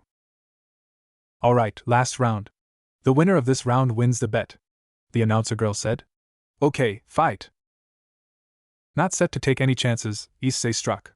He feinted a jab to her left side before making a powerful swipe at her right. She managed to block the swipe with a grunt of resistance, and a shocked face at the sudden increase in force. From there, Issei got more and more aggressive, pressing his offense and forcing her into a state of a completely desperate defense. Issei then made a final powerful horizontal swing, which was blocked once more by Murayama, but Issei smirked anyway. You fought well, Muri, but I win. Don't call me Muri. And you haven't won any. Snap. Murayama was interrupted by the sound of her bakken snapping from the force of Issei's swing. I suppose that's the match, Issei grinned, before gently poking her stomach with his bakken while she just stared at her broken one in shock. TTH, that's it, the announcer girl said, still in relative shock. Issei Haida is the winner. He beat Muri. So cool. How'd he do that? Do you think he'll go out with me? Nice job, Issei. Keitei congratulated him. Now, Muri, in accordance with the bet. I never agreed to anything, Murayama huffed, turning away. Oh, come on, just do it. He took a completely one-sided bet just to get you to admit he's not a pervert, Keitei complained. Fine, Murayama turned back towards him and looked down to speak softly.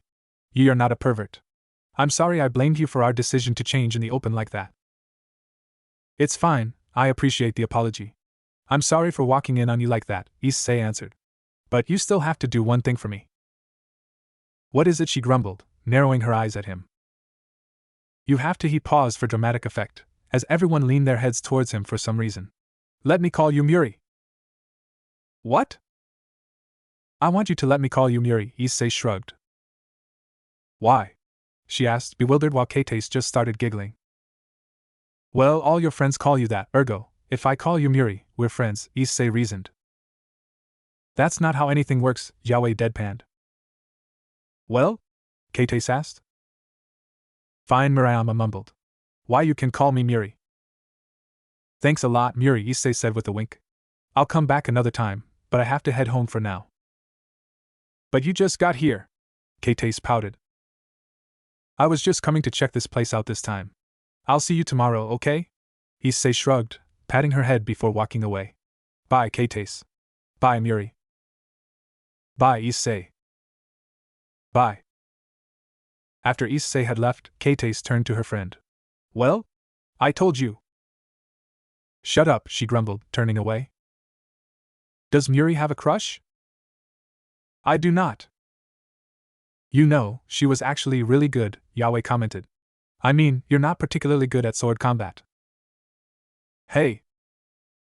But she forced you to use some of your angel's strength to win.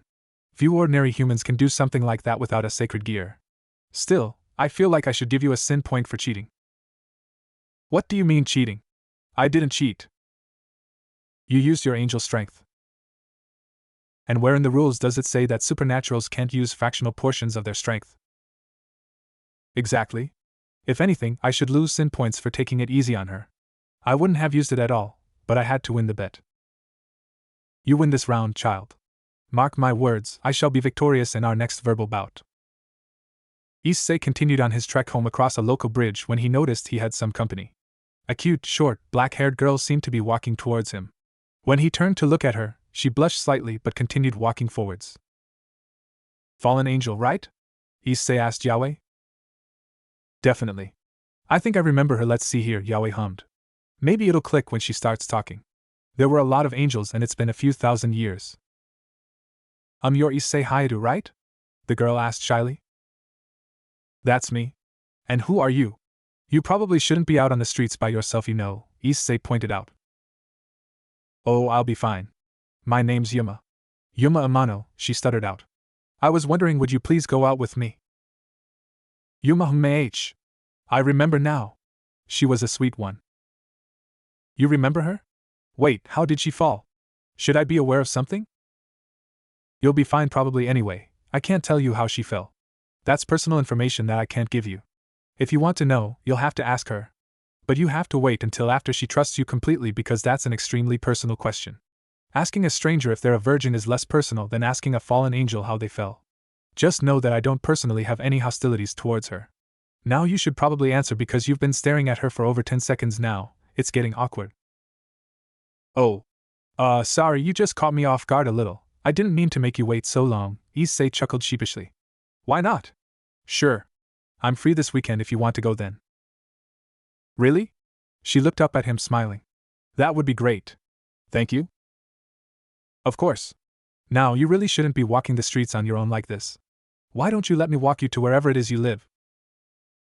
No, I'll be fine. Are you sure, Yuma? I'm just worried about you. It's getting late, you know.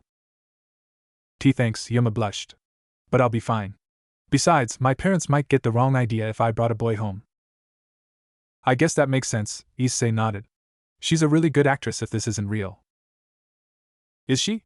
God sighed. I wonder what she wants with you. Okay, well, bye, Issei. She called out, waving to him before turning and running in the other direction.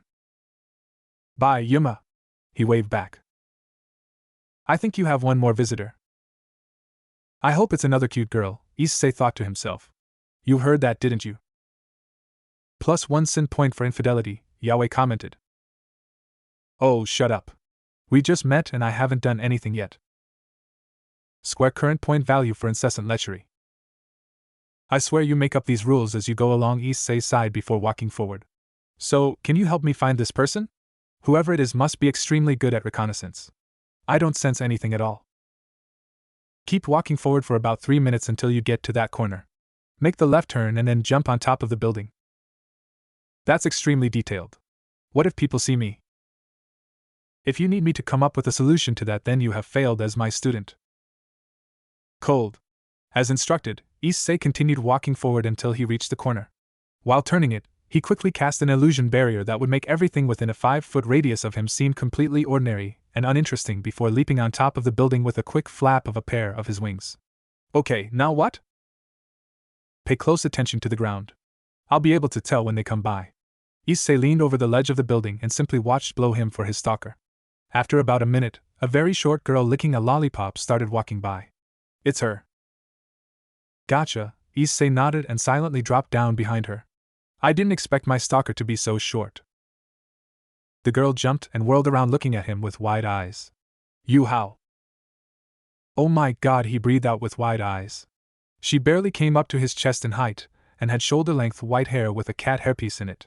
She was your picturesque adorable little sister. You're so cute. What? She asked, a slight redness to her cheeks. Look at you. And you go to Kutu? This must be my lucky day. Oh, thank the Lord. I had nothing to do with this. +1 sin point. Pervert. So wait, pervert? I'm not a pervert. Issei stopped mid-sentence to protest. You being adorable does not make me a pervert. Moving on, why were you following me? You seem kind of stoic to be one of those, what are they called? Yandere? Yeah, that. I'm not a yandere, she insisted. And I'm not a pervert. Now, can I help you? Just because you're one of the most adorable things I've ever seen doesn't mean I'm not a little upset that you were following me. Come on, tell me. You're not human, she said with a straight face. Wow, jackpot, he thought. Well, you weren't exactly subtle about confronting her. I thought you were just going to figure out who it was and deal with it later. What's your point? He shrugged. Neither are you. What are you? She narrowed her eyes. Well, little devil, I can't tell you that, Issei chuckled. Now, don't back away all nervous like. I would never hurt someone who had no intention of hurting me, especially if they're as cute as you are. How do you know? Same way you knew I wasn't human. Now, why don't you come with me and you can ask me some questions, okay? The girl was hesitant at first but nodded and followed him. He led her over to a small cafe that was across from where they were and sat at a small table for the two of them. Issei just ordered tea while the girl across from him ordered a hot chocolate and some sort of chocolate pastry. So, you still haven't told me your name. I'm assuming you know mine, but just in case, I'm Issei Hayato. Kaneko Tuja. First year, she replied simply. So, why don't you tell me why you were following me? Issei asked. Well, I am paying for all of this, you know, he pointed out. All right. If you tell me why you were following me, I'll buy you anything you want from the candy shop next door. Wow, that's not creepy at all. You're luring children with promises of candy now? Good lord. This is different in context, he protested. And you're the lord. You don't get to complain to yourself, that's not how anything works. Good point. Fine, she said after the waitress set down her hot chocolate and pastry. But how did you know? I can be pretty observant. You ordered a chocolate pastry and a hot chocolate. Plus, you were licking a lollipop when I caught you stalking me, little yandere. Call it a lucky guess. I'm not a yandere. So, why were you following me? I was requested to investigate you to see if you were a threat, she said, sipping her hot chocolate. See, that was easy. Who asked you to? Kaneko hesitated for a moment. Is this person threatening you? No. Calm down, I never meant anything by it, he held his hands up in defense. I was just worried you might have been in trouble from something I did. So, this person is good to you? Actually, wait a second, you're a devil and you were requested to follow me to check for threats. Are you one of those evil pieces? Yes. Alright, I won't ask you what piece you are, though I already have a guess. Definitely a pawn.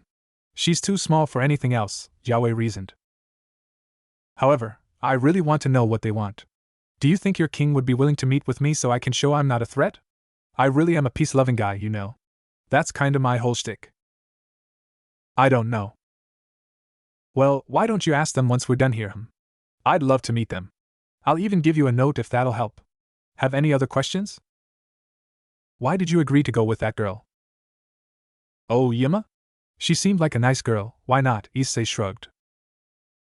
But she was Kaneko started with a suspicious look. Fallen angel? Yeah, she was. And you're an adorable devil. This just proves that both factions can be cute. That's it? You're trusting us because we're cute? Pervert. I like this one a lot, Yahweh laughed. I'm not a Issei sighed. I'm not a pervert. You could just take my compliment, you know. I already told you, I'm a peace-loving kinda guy, so I give everyone the benefit of the doubt.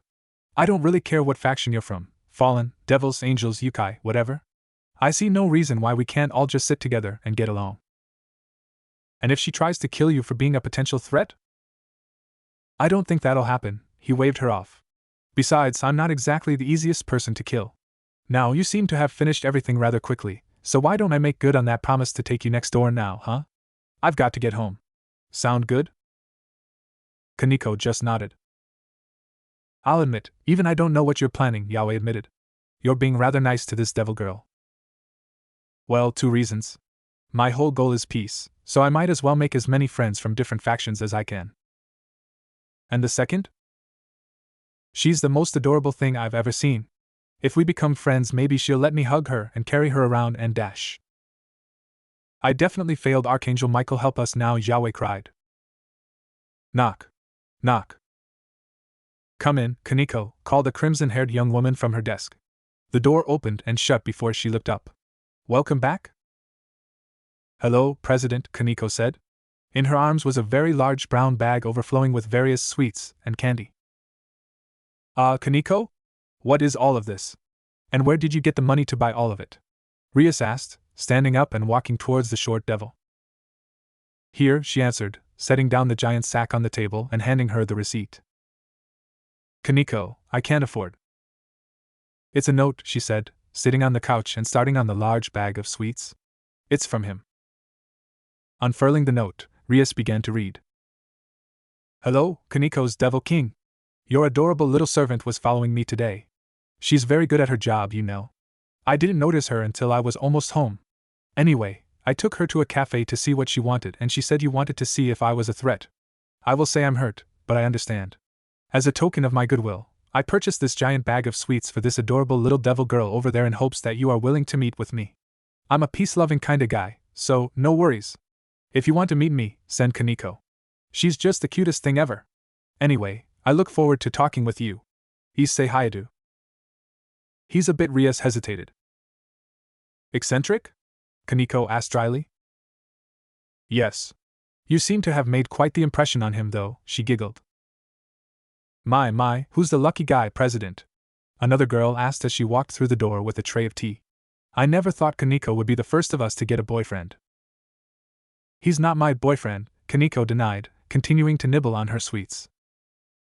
Apparently, this Issei is more advanced than we thought, Akino, Rias said, handing the note to her. After setting the tea down, she read through the note. Well, he seems to be quite taken with our Kaneko. Akino giggled. Do you intend to meet with him, President? What do you think, Kaneko? Was he genuine? Rias asked. He seemed genuine, Kaneko nodded. And he bought me a lot of sweets. Luring a young girl with sweets, is he? My, what a naughty underclassman he is. Akino teased. Are you hiding anything else from us, Kaneko? No, she shot back, though failing to prevent the pink blush on her cheeks. Pervert. Well, I guess we'll meet with him then, Rias sighed. I wonder what he wants to meet with us for? You're just disappointed because you wanted him in your peerage. Don't quit yet, maybe he'll agree, Akino shrugged. I guess I'm running out of time. I'm back, Issei called, walking through the door. Welcome home, Issei dear, his mother called back, coming out of the kitchen to greet him. How was your first day? Did you meet any cute girls? His dad hollered. Oh, be quiet, you, Mickey yelled back. Actually, I got a date for this weekend. Is this true, Yahweh? She asked. I could hardly believe it either, he confirmed. My little boy has his first girlfriend, she exclaimed, hugging him violently. He's all grown up now.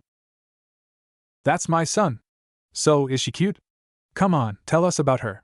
Goro goaded, coming into the front room with his mother. Calm down and put me down. You're squishing me. Issei protested his mother's ultimate motherly love attack. Besides, there's more to it than that. She's a fallen angel, but she was hiding it. I think she's up to something. So you do have a plan? Yahweh exclaimed. And here I thought you were a peace-loving guy who went with it because she was cute. That's only half true. Issei blushed and turned away, which made little to no sense seeing as Yahweh was inside of his soul. A fallen angel, huh? So, is she dangerous, Yahweh? Gora asked, suddenly serious. Well, she wasn't when I was in charge, but it's been a long time. Before you ask, no, I can't tell you why she fell, but it wasn't anything major. The reasons angels fall is something very personal to them. Maybe you shouldn't go then, Mickey said worriedly. I mean, there are plenty more girls, right? You could always wait for Irina or try and meet someone else at school. I'll be fine, Mom. I'm not exactly easy to take down if she tries, Issei chuckled. Besides, it's good to have friends on all sides. Even if she's planning something, it doesn't matter unless she goes through with it. You really believe that? Yahweh asked in surprise. Of course I do. I mean, she could be in bed right now cackling about how easy it'll be to kill me, but as long as she doesn't actually try to do it, I won't hold it against her. Maybe the date'll change her mind, Issei explained. You think you're that enjoyable that a simple date is going to make her give up on her plans? Plus one sin point, you really need to tone that pride down. You're not that fun to be around. Neither are you, but I tough it out, don't I? Issei snapped back. Alright, you two, relax. Just make sure you're careful, okay, Issei? She said. I'll be fine, you don't need to worry about me. I'm your mother. It's my job to worry about you. You'll let me worry about you and you'll like it. Got it? Yes, ma'am. Issei quickly stiffened at her tone. Great. She smiled, her tone instantly softening. Well, dinner's almost ready. Why don't you go change and we can eat? Issei turned to his father as she walked back into the kitchen. Scary Issei shivered. You have no idea, Goro agreed, shivering as well. Beep. Beep. Proverbs 10 verse 4. Beep. Beep. A slack hand causes poverty, but the hand of the diligent makes rich. Beep. Beep. Smack. I hate so much about the things that you choose to be, Issei groaned as the sunlight assaulted his eyes. You'd better be talking to the clock and not me. Now, get yourself up. Come on, child. Move it. I can't believe it's only the second day, Issei thought to himself, heading past the gates towards the school. I hope every day isn't as eventful as it was yesterday. Hi, Issei. Came a feminine voice. Issei turned and saw Keitase running up to him with Murayama walking behind her. Good morning. Morning, Keitase. Muri, he greeted the two. How are you two? I'm great. Keitase smiled her usual bubbly smile. I'm alright, thanks, Murayama added. So, have you thought any more about joining the Kendo Club? Keitase asked. All the girls would love to have you. Even Muri, if she ever admits it. I don't care if he joins or not, Murayama protested, turning away with a slight pink to her cheeks. I appreciate the sentiment, Issei chuckled. I thought about it. I don't think I really have time to be a full-time member. Ah, Issei, Keitase pouted. Please? I didn't finish yet, Issei said, poking her nose. But I'd love to come by whenever I have the time to if that's alright. I guess that works, she sighed. But you have to promise to come often, okay? Sure. And I'll always knock first too. Murayama blushed while Keitase just giggled. Alright, come on. Let's go, class is starting soon. I'm really glad I'm the sacred gear and not the student, Yahweh grunted and made noises of him stretching. I can sleep through everything. Issei? Are you asleep? Zzz, the sounds of Issei sleeping softly came. Come on, you can share. Wonder what he's dreaming about, wondered Yahweh. I'll just date both of you, he muttered, turning slightly in his sleep. Well, that answers that question, Yahweh sighed. Wake up, Issei. Ah. I'm awake. Not another lap, he shouted, earning strange looks from everyone in class. Before anyone could say anything, the bell rang. Alright, class dismissed. Next time, Issei, please stay awake, the teacher sighed before leaving the room. A few of the students snickered while Issei just stood there with an atomic embarrassed blush on his face. Have a nice nap, Issei? Keitase giggled. I didn't, he sputtered out. Alright, fine, I just didn't expect public school to be this boring. You get used to it. So, are you coming down to the Kino clubroom today? She asked. I think Issei was interrupted by someone entering the room. Issei Hayadu, she said. Looks like they agreed to meet with me, Issei smiled. Hi, Kaneko. You can come over here if you're coming to get me, you know. I'll wait here. Isn't she the cutest? Issei sighed. You gonna get me up to speed? Keitase asked. Right, that's Kaneko. I met her. Issei, everyone knows Kaneko. We call her the school mascot. I meant, why is she here looking for you? That's kind of demeaning. Issei scratched his head. Hypocrite. I admit I'm not much better, but at least I made an effort, he defended. Anyway, her club's president wanted to meet with me. So you're joining her club and not ours? I thought we were friends, Issei.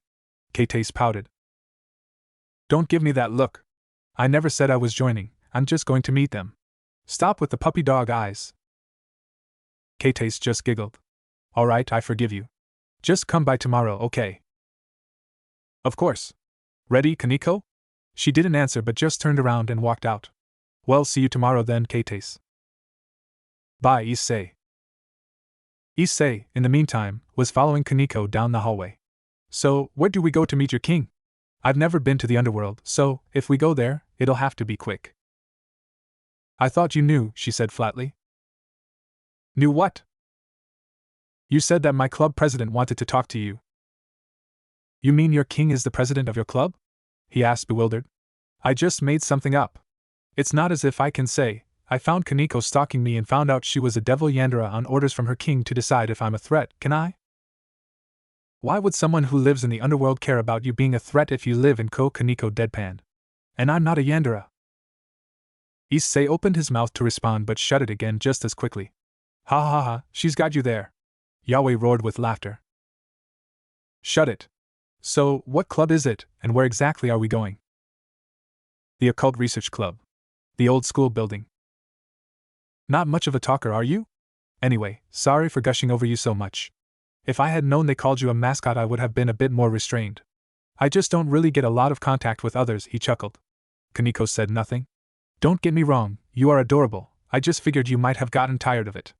I'm sure there's plenty of things to compliment you about aside from that though, I just don't know you very well. As Issei continued to fill the silence, they entered the old school building. After a short walk through the hallways, which were decorated to look like a Victorian-era mansion, they reached a door. Kaneko knocked before walking in. The room was also decorated in a Victorian style, with plush red couches and various candles around the room. Occult paraphernalia adorned some of the walls and desks, and there was a large window overlooking the courtyard to one side. So, you're Issei Hayadu? Yes, Issei nodded to the woman sitting at the desk. And you are? I'm Rias Gremory, heir to the Gremory pillar, and high-class devil. Kaneko's king, she greeted. Please have a seat. Well, Issei thought while sitting across from Kaneko. Becoming friends with an heiress could be nice, though I really don't know too much about the devils these days. You don't either, right? Not a clue. The only reason I was able to teach you as much as I did is because, when my host dies, I get access to his memories, even if I wasn't activated. Some of them were involved with the supernatural through various means, but I don't recall any of them ever getting to any decent positions with the devils. I think one was a pawn for a few years before dying. So, you know who I am, why don't you tell me who exactly it is you are? Rias asked suspiciously. Come now, Rias, take it easy on our cute underclassman, giggled another young woman who entered with a tray of tea. I'm sure he's harmless. Tea? Sure, thank you. Akino Himejima.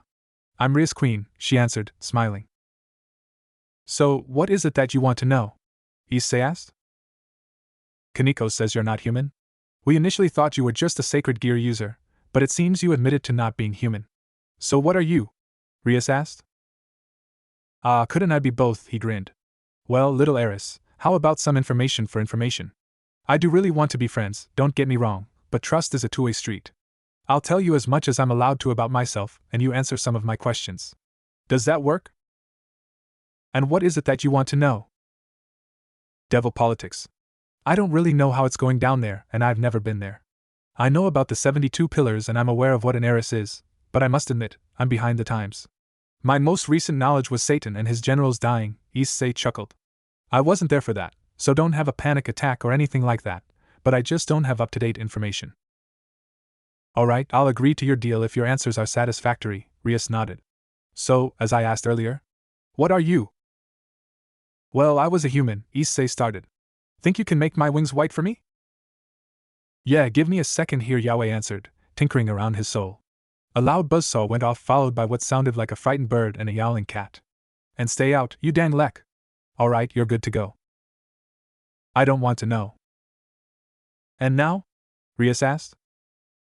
Alright, you win, Issei sighed. He released 2 pairs of white, feathery wings and a halo. Issei Haidu, resident angel. A pleasure to meet you, little heiress. And why, pray tell, is an angel in my territory? Rias asked, charging up some of her resident Bale family destruction magic. Across the room, Kaneko had jumped up and gotten into a fighting stance while Akino was charging lighting on her hands. Now, devils, I'm sure we can all get along, Issei held up his hands. I'm a peace guy, remember? I wrote it in my note. That's why I'm here. Who sent you? No one sent me. I live here, he answered simply. Well, I guess my parents technically sent me. Who are your parents? Akino asked, putting down her hands while the other did the same, though did not drop their guard. Issei simply flopped back down on his couch and relaxed. Oh, lighten up, will you? My parents are pure human, through and through. I'm a bit of a special case. So, you're a brave saint then? Who are you working under, and why didn't they tell you that this is my territory? Rias demanded. Brave saint, close enough. For now, we'll go with that.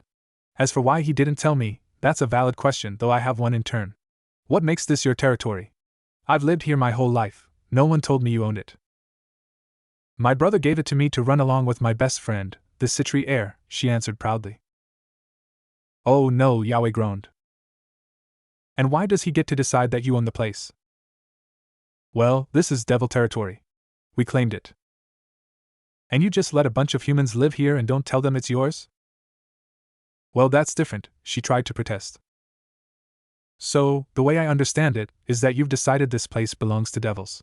Your brother decided to give it to you as a present, and it's your job to make sure no one but devils and humans come here, is that right? So, is there a reason you chose this place, or is it just arbitrary? Arias stumbled. Not that you tell me if there was, but I get the feeling there isn't.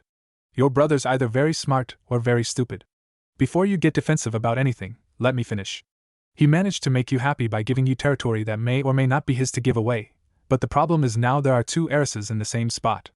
That means that if someone wanted to piss off the devils or just get something from them, all they have to do is kill or kidnap you.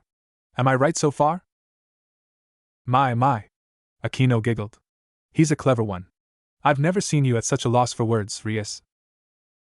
Great first impression. Issei, you called her brother an idiot. Good point, didn't think that one through now, did I? Point taken, Rias exhaled and angrily rubbed her eyes. So, regardless of whether you agree or not, this is my territory. I have a right to know who or what comes in here and what they plan to do in case it endangers the people that live here. Actually, I'm rather impressed that you put their safety first, Issei admitted. And sorry about that, I get a little carried away. Tell you what. As an apology, I'll give you some more information. You can choose whether to believe me or not. What kind of information? Well, as you can see, I'm an angel, he said, gesturing to his wings. But I'm not here on anyone's orders. I was just kind of around for most of my life, learning from various people, and my parents wanted me to go to high school for my last 2 years. That's why I'm here. Meeting so many adorable devils is just a bonus. That must be a supernatural thing, you're all so cute. You're getting off topic. Where was I going with this? Oh, right. Anyway, as I said earlier, my whole goal is peace. I see no reason why you have to hunt us angels down, or why we have to hunt you devils down. It's pointless and stupid. I'm sure we can all just sit around a big table drinking tea and getting along without stabbing each other to death. So, you're here to try and foster relations between the devils and the angels? Under whose orders? Rias asked. Still, no one's. I told you I live here. I've lived here since I was a kid, ergo, I chose Co-Academy. I've done some work under Uriel and Archangel Michael, but neither one sent me here for any purpose. They didn't even tell me that this was devil territory, to be honest. I'll have some words with them about that, he grumbled to himself. Anyway, I was going to tell you that anyway. The extra information is that there are some fallen angels in your territory. We know that. Kaneko told us one of them asked you out, Rias pointed out. True, but I thought you might want some more precision. I may or may not have done some reconnaissance and discovered that there are 4 fallen angels working together at the abandoned church. 2 are high class, 1 is mid class, and 1 is low class. You also might want to know that there is little to no chance that they are working autonomously. If they were, there would only be 1 high class and a hodgepodge of low class. Since there are 2 high class fallen angels there, it stands to reason that there is someone else running them directly behind the scenes, either leader or ultimate class. Apparently, Azazel is a lot like me and is a big peace guy. That's what Michael has told me, anyway. The guy is way more interested in sacred gear research than fighting. That stands to reason that he's not the one in charge of this, seeing as no nonviolent mission would require 2 high-class fallen angels in today's day and age. That means that this is more than likely something violent that Azazel doesn't know about, which means that it's some sort of threat. If it was just Yuma, you wouldn't have to worry. I really didn't know what this meant, but now that I know you and the Citri heir are here, this makes a lot more sense. Assuming your presence here is common knowledge among the supernatural, my prediction is that a very high-ranking fallen angel defected with some subordinates, whether loyal or by force, trickery, or blackmail, and is attempting to do something to the 2 of you. Whether that be kidnapping you for ransom, murdering the 2 of you as you could be a threat, trying to use you as bait for a trap, I have no idea. There's no real way to know. The room was silent for a few moments as everything processed.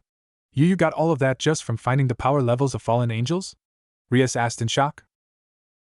I made some leaps, but it's relatively logical reasoning. Keep in mind that this is all conjecture. For all I know, this could be a much larger conspiracy or a much smaller one. I mean, it's entirely possible that they are just trying to escape the Grigori and live normal lives. And you didn't come to that conclusion because? Aquino asked. 2 reasons. If you were leaving the Grigori to live a normal life, why would you leave in a group? Besides, as I mentioned, Azazel is supposed to be a peaceful guy. Unless Michael's information is outdated, I doubt he would force people to stay. The main reason though is that they're staying in the abandoned church. They might as well hold up a big sign that says we fallen angels are on a mission. Rias, if he's right, this could be dangerous, Aquino said. Should you contact your brother? No, this is my territory and I'll handle it. I'll make sure to tell Sona. Sona's the other heiress? So Shatori's an alias clever, Issei nodded. Okay, so I guess I have one other question. You said something about having a sacred gear earlier? No, I didn't, he answered confused. Kiba, Rias called. Yes, President, he answered, coming out from his hiding spot in the closet. I wonder if that's a metaphor, Issei thought. Kiba cleared his throat before reading from a notepad. Rias, we initially thought you were just a sacred gear user, but it seems you admitted to not being human. So what are you? Issei, couldn't I be both? You have a scribe? Issei asked, bewildered. This is Kiba Yudo, my knight, Rias introduced. Pleasure to meet you, Kiba bowed. Issei Hayadu, he grinned slightly. So, you use the knight's speed to write faster? Man, you are something else, Rias. That's so stupid and so brilliant at the same time, I don't know what to think. Don't avoid the question, Issei. You do realize I have all rights to have you killed for trespassing, right? At the very least this could be a spark that increases the tension and lead to war, Rias threatened. Oh, don't be like that, little heiress. You know as well as I do that you won't do anything as long as you don't see me as a threat. Besides, I'm here to make friends, he waved her off. And I am rather confident that you couldn't kill me if you tried, but let's not test my theory. Oh? And why's that? TSK, Rias. Don't underestimate someone you just met, Alright, why don't you answer some of my questions now, Fine. A short while later, Rias' lesson on the history of devils and the basics of their current political situation finished. Well, that was boring, Issei groaned. You're the one who asked for the information, Rias pointed out. I never said it would be entertaining. True, Issei nodded. Alright, got anything else for me? Would you like to join the Occult Research Club?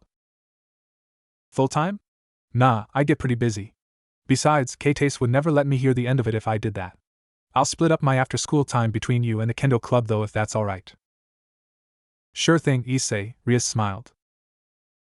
Okay, well then, I'll see you guys tomorrow, Issei waved but paused before closing the door. Oh, and one more thing. You guys know about the system of Longinus, right? Yes, why do you ask? Rias asked, tilting her head slightly. Well, why not add a bit of a bonus? God made 13 of those powerhouses. That's what people think, anyway. What I think is that they're missing 2.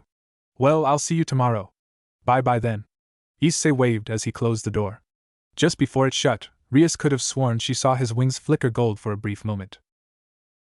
Once again on his way home, Issei was approaching the bridge. This time, before crossing it, he happened to see a girl standing and looking below at the water. He walked up and stood next to her. Hi, Yuma, he greeted softly. Ah, she squeaked, jumping up and turning around. Issei, you scared me. Sorry about that. What's wrong, Yuma? He asked. Nothing's wrong. She smiled brightly at him, though he could tell it was fake. I didn't expect to see you here this late. I had some stuff at school to take care of, Issei shrugged. Are you sure nothing's the matter? I know we don't know each other very well, but if I'm going to be your boyfriend, I should help you, right? She blushed. Oh, of course. I'm fine, Issei, but TGP. She was cut off by Issei giving her a hug. It'll be okay, Yuma. You don't have to tell me. You're sweet, you know? If something really is wrong, you remember you can come to talk to me, okay? Okay, Issei, she nervously replied. All right, I should get home, Issei said, releasing his embrace. And you should too. Remember what I said, it's dangerous around here at night. I know, she whispered. Bye, Yuma, he said, affectionately rubbing her shoulder as he walked off. Remember that you have many chances before you fall in too far. She stood there smiling and looking at the ground for a moment before his words caught up to her. Wait, why he's gone. Sure enough, when she looked up, he was nowhere to be found. He couldn't know, right? You're really pushing it with all these hints you're dropping, you know that, Issei? Yahweh commented as Issei worked on his homework in his room at his desk. I can't believe I slept through that. Hey, I failed to see how you falling asleep is my problem. Besides, I have faith in Yuma. No one that adorable could be all that bad, right? You are so weak, God deadpanned. Cute people can be evil too. I refuse that notion. Now, if you'll excuse me, Michael's stopping by with the news today, Issei huffed. Roughly 2 years into Issei's training in heaven, Michael started teaching Issei about the job of the seraphim and how God's system worked. Michael hoped that Issei would soon become an archangel and take over his position, and Issei simply wanted peace and to help as many people as possible. So, they decided, Issei would soon be introduced to the seraphim and then the rest of heaven, following which he and Michael would split the duties of God's system. Because of this, Michael would frequently bring Issei news of various happenings of heaven and the churches so that Issei was up to date on important information and the decisions Michael made based on them. Issei occasionally gave input as well, allowing for some basic scenario practice. Today, Michael would stop by the Hayata residence to discuss various happenings with Issei. Ding dong. That's him. Good timing, I suppose? That's Michael, Mom, Issei yelled. I'll get it.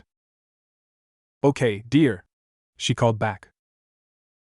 Issei headed downstairs to get the door. Hey, Uncle Michael. Hello, Issei, he smiled. May I come in? Yeah, come on. Mom's making dinner. Are you staying for that? I'd love to, but we do have things to discuss first. Yeah? Come on, we'll talk upstairs, Issei said, and the two headed back to Issei's room. Once they were settled, they started to chat. So, what's up? Well, there were a few events that were made known to me. First and foremost, apparently Excalibur rapidly has gone missing, Michael began. It's what? Issei yelled. Didn't I specifically say to keep those things in the hands of strong wielders? Don't tell me you're wasting the Holy Sword project. That was the biggest failure I've ever heard of, and you aren't even trying to use his research? Relax, Issei. We're looking for capable wielders. Few exorcists have proven powerful enough, Michael explained. I'll take one if you'd like, Issei volunteered. Well, we'd have to introduce you to the Seraphim first, and you aren't exactly the best sword user out there, Michael chuckled. I'm adequate, Issei huffed. Alright, so you screwed up keeping another one of the Excalibur fragments from creating a tragedy, and now we can only hope whoever took it isn't planning on taking over the world or something. Actually, that's part of why I came here. Do you have any theories on who took it? You've been second only to Lord Regel in investigative affairs. Well, you haven't really given me any information to work on. What do you expect me to do here? Let's see common enemies of the church, or more specifically the Excaliburs, Issei thought for a moment. Well, the most likely scenario would be that someone just wanted a powerful sword and decided that rapidly was, for whatever reason, the easiest one they could take. They're looking for glory or power or something, who knows? Another possibility could be acquaintances of the victims of the Holy Sword Project. It's possible that someone knew one of the children and discovered that Valper killed them, and this is their strange form of justice that they came up with. A third theory would be that someone seeks to weaken the Heaven faction, which would likely be either a terrorist group, a warmonger, or a combination of the two. That's likely the worst-case scenario. If I had any information, I could come up with a better theory, but I can't really do much just from the knowledge that someone took rapidly. Sorry, Michael. No, you've done plenty, Issei. You actually came up with more than Lord Regel did. He only came up with your first theory, Michael praised. I'll be sure to let you know if I get any more information. Alright, any good news? Well, no, not really, the Archangel admitted. More bad news.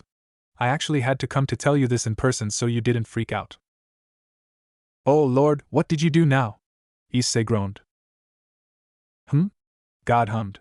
Shei shomshing ishii? No, Yahweh, are you eating something?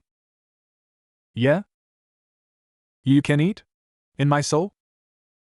You weren't supposed to know about that. Just ignore me and finish talking to Michael. Did Father say something? Michael chuckled. Apparently he can eat food in my head, Issei deadpanned. Now tell me what you did or failed to do. Alright, calm down, Issei.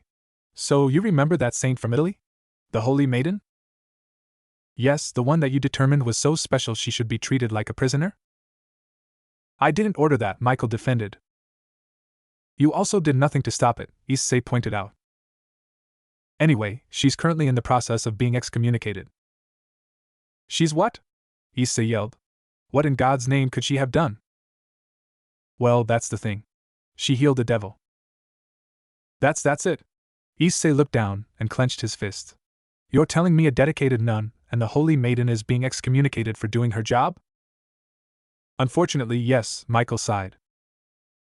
And what are you doing to stop it? You know I can't do anything, Issei. Heaven is desperate. If we impeded on the trial of someone that's been nearly universally declared as a heretic, we'd lose huge sections of the church. Worst case scenario, the Vatican could rebel. That's absurd and you know it. The church was built on the principles of forgiveness, kindness, and love. Not rules, regulations, and race. Issei protested. Yahweh, back me up here. It's a tough situation, Issei. Unfortunately, the idealistic beliefs we share are not necessarily universal. What are you? Let me finish, Issei, Yahweh interrupted. That's why we have these discussions with Michael. You are absolutely correct in your assessment, Issei. The church was built on my principles and I truly believe in forgiveness and love, but that's not always possible. Idealistic thinking is just that, ideal. The key to being a leader is a mix of ideals and reality. Unfortunately, Michael is right. What's happening to the Holy Maiden is terrible, and if there was anything I could do to help her I would. But, as a leader, you must make the necessary choices. Sacrificing one for the good of many is the most painful decision that leaders are sometimes forced to make. It's only something that leaders could understand, but it's a pain you have to bear in order to be successful. Issei clenched his fist. That's just not fair, she doesn't deserve that. I understand, Issei. I'll do everything I can for her, and if there's anything you can do to help as well, I'll tell you immediately. Thank you. Well, with the two biggest issues out of the way, there are some other minor things. Let's see here, church upgrades in Germany, yes, strange prayers coming from the United States about foreigners from Gabriel begging to see my Jack, no, not that one Japanese restaurant to be built in heaven, interesting, but… What was that last one? Issei interrupted. Oh, there's a Japanese restaurant that's… No, the one before that. That one? Yeah, for some reason there's been a large increase in prayers from the United States. After that. Come on, Michael. Right. Sorry. Yeah, Gabriel has been pestering me about how she hasn't gotten to meet you in person yet. Something about it's unreasonable to keep my brave saints hidden for so long, and we're both seraphim and siblings, so I should know better to keep secrets from her. And? What did you tell her? Issei pressed. I said I'm sure the situation would come up eventually, Michael shrugged. Why were you put in charge again? Issei groaned. Like father, like son, I swear. What's that supposed to mean? Yahweh and Michael yelled at the same time. Nothing, Issei said innocently. So, is Gabriel covering for your work in Sixth Heaven right now? Yes, she usually covers for me when I have to come down. She doesn't get as much paperwork since she's Heaven's usual messenger. Why do you? Issei. Michael. Dinner's ready, Mickey shouted. Thank you very much, Mickey. We'll be down in a moment, Michael called back. He turned back to Issei. That's Issei? Where'd you go? Issei walked up towards the gates of heaven.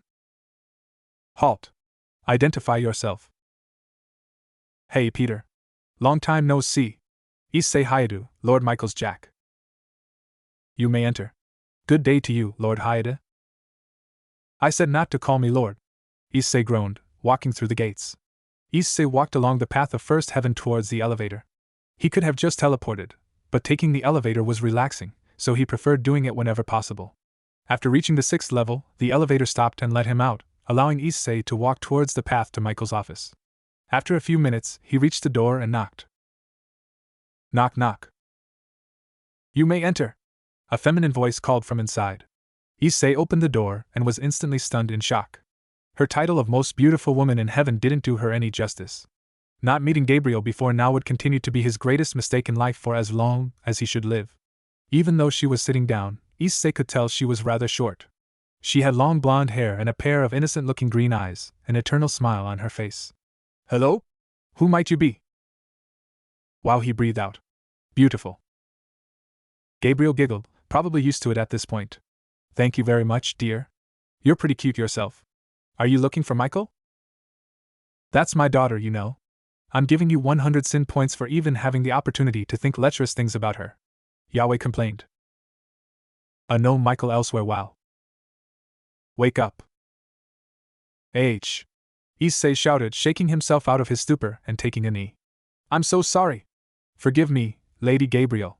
I never intended, I just didn't, I'm sorry. Gabriel giggled more. You're a curious one. I like you already? Now, mind giving me your name? Of course. My name is Issei Hayadu. Michael said you wanted to meet his Jack, so I came over to see you.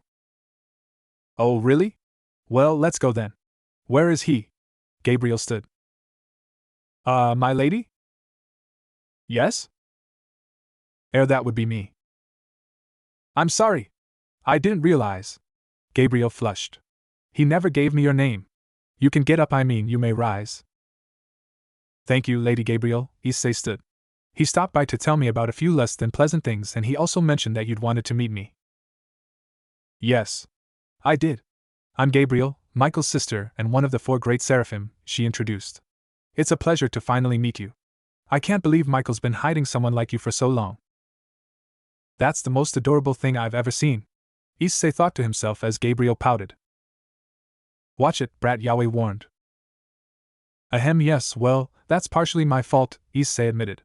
You see, considering you're now too much of a stuttering and embarrassed mess to come up with a convincing lie, I might as well greet my daughter, Yahweh said aloud. Hello, Gabriel. It's been a long time. That sounds like, Gabriel gasped. You're your father? Why did all 3 of you have that same reaction? No, if I was coming back, I would take a much more appealing form. And I certainly wouldn't have my brain break down by looking at my daughter. Issei. She shut up. Issei stumbled out. She's known as the most beautiful woman in heaven. Not if you look at her, your brain will melt because of how perfect she is. You just said that out loud, you know, God sighed. Half of Gabriel processed what Issei had said, so her body reacted in an atomic blush, but the other half was still registering her father's voice. I'll explain, my dear daughter. I'm currently inside the boy. I sealed myself in a Longinus as well. I've just never been awakened before. So, Yoshi whispered, approaching Issei slowly before latching onto him and bawling. Father! You're back. I missed you so much. I was so sure you weren't dead. I always knew it. Michael kept saying that you were gone, Raphael and Uriel too. I wouldn't believe them. I always knew you'd come back. Father! Now, dear. It'll be fine, Yahweh reassured. Host. Comfort my daughter. Did you just call me host? Issei yelled back. Fine. All right, Lady Gabriel. Everything's going to be just fine. Why don't we have a seat, okay? Father, she muttered, nodding in Issei's chest, who led her over to the couch, and the 2 sat down. Well, I did not see that coming.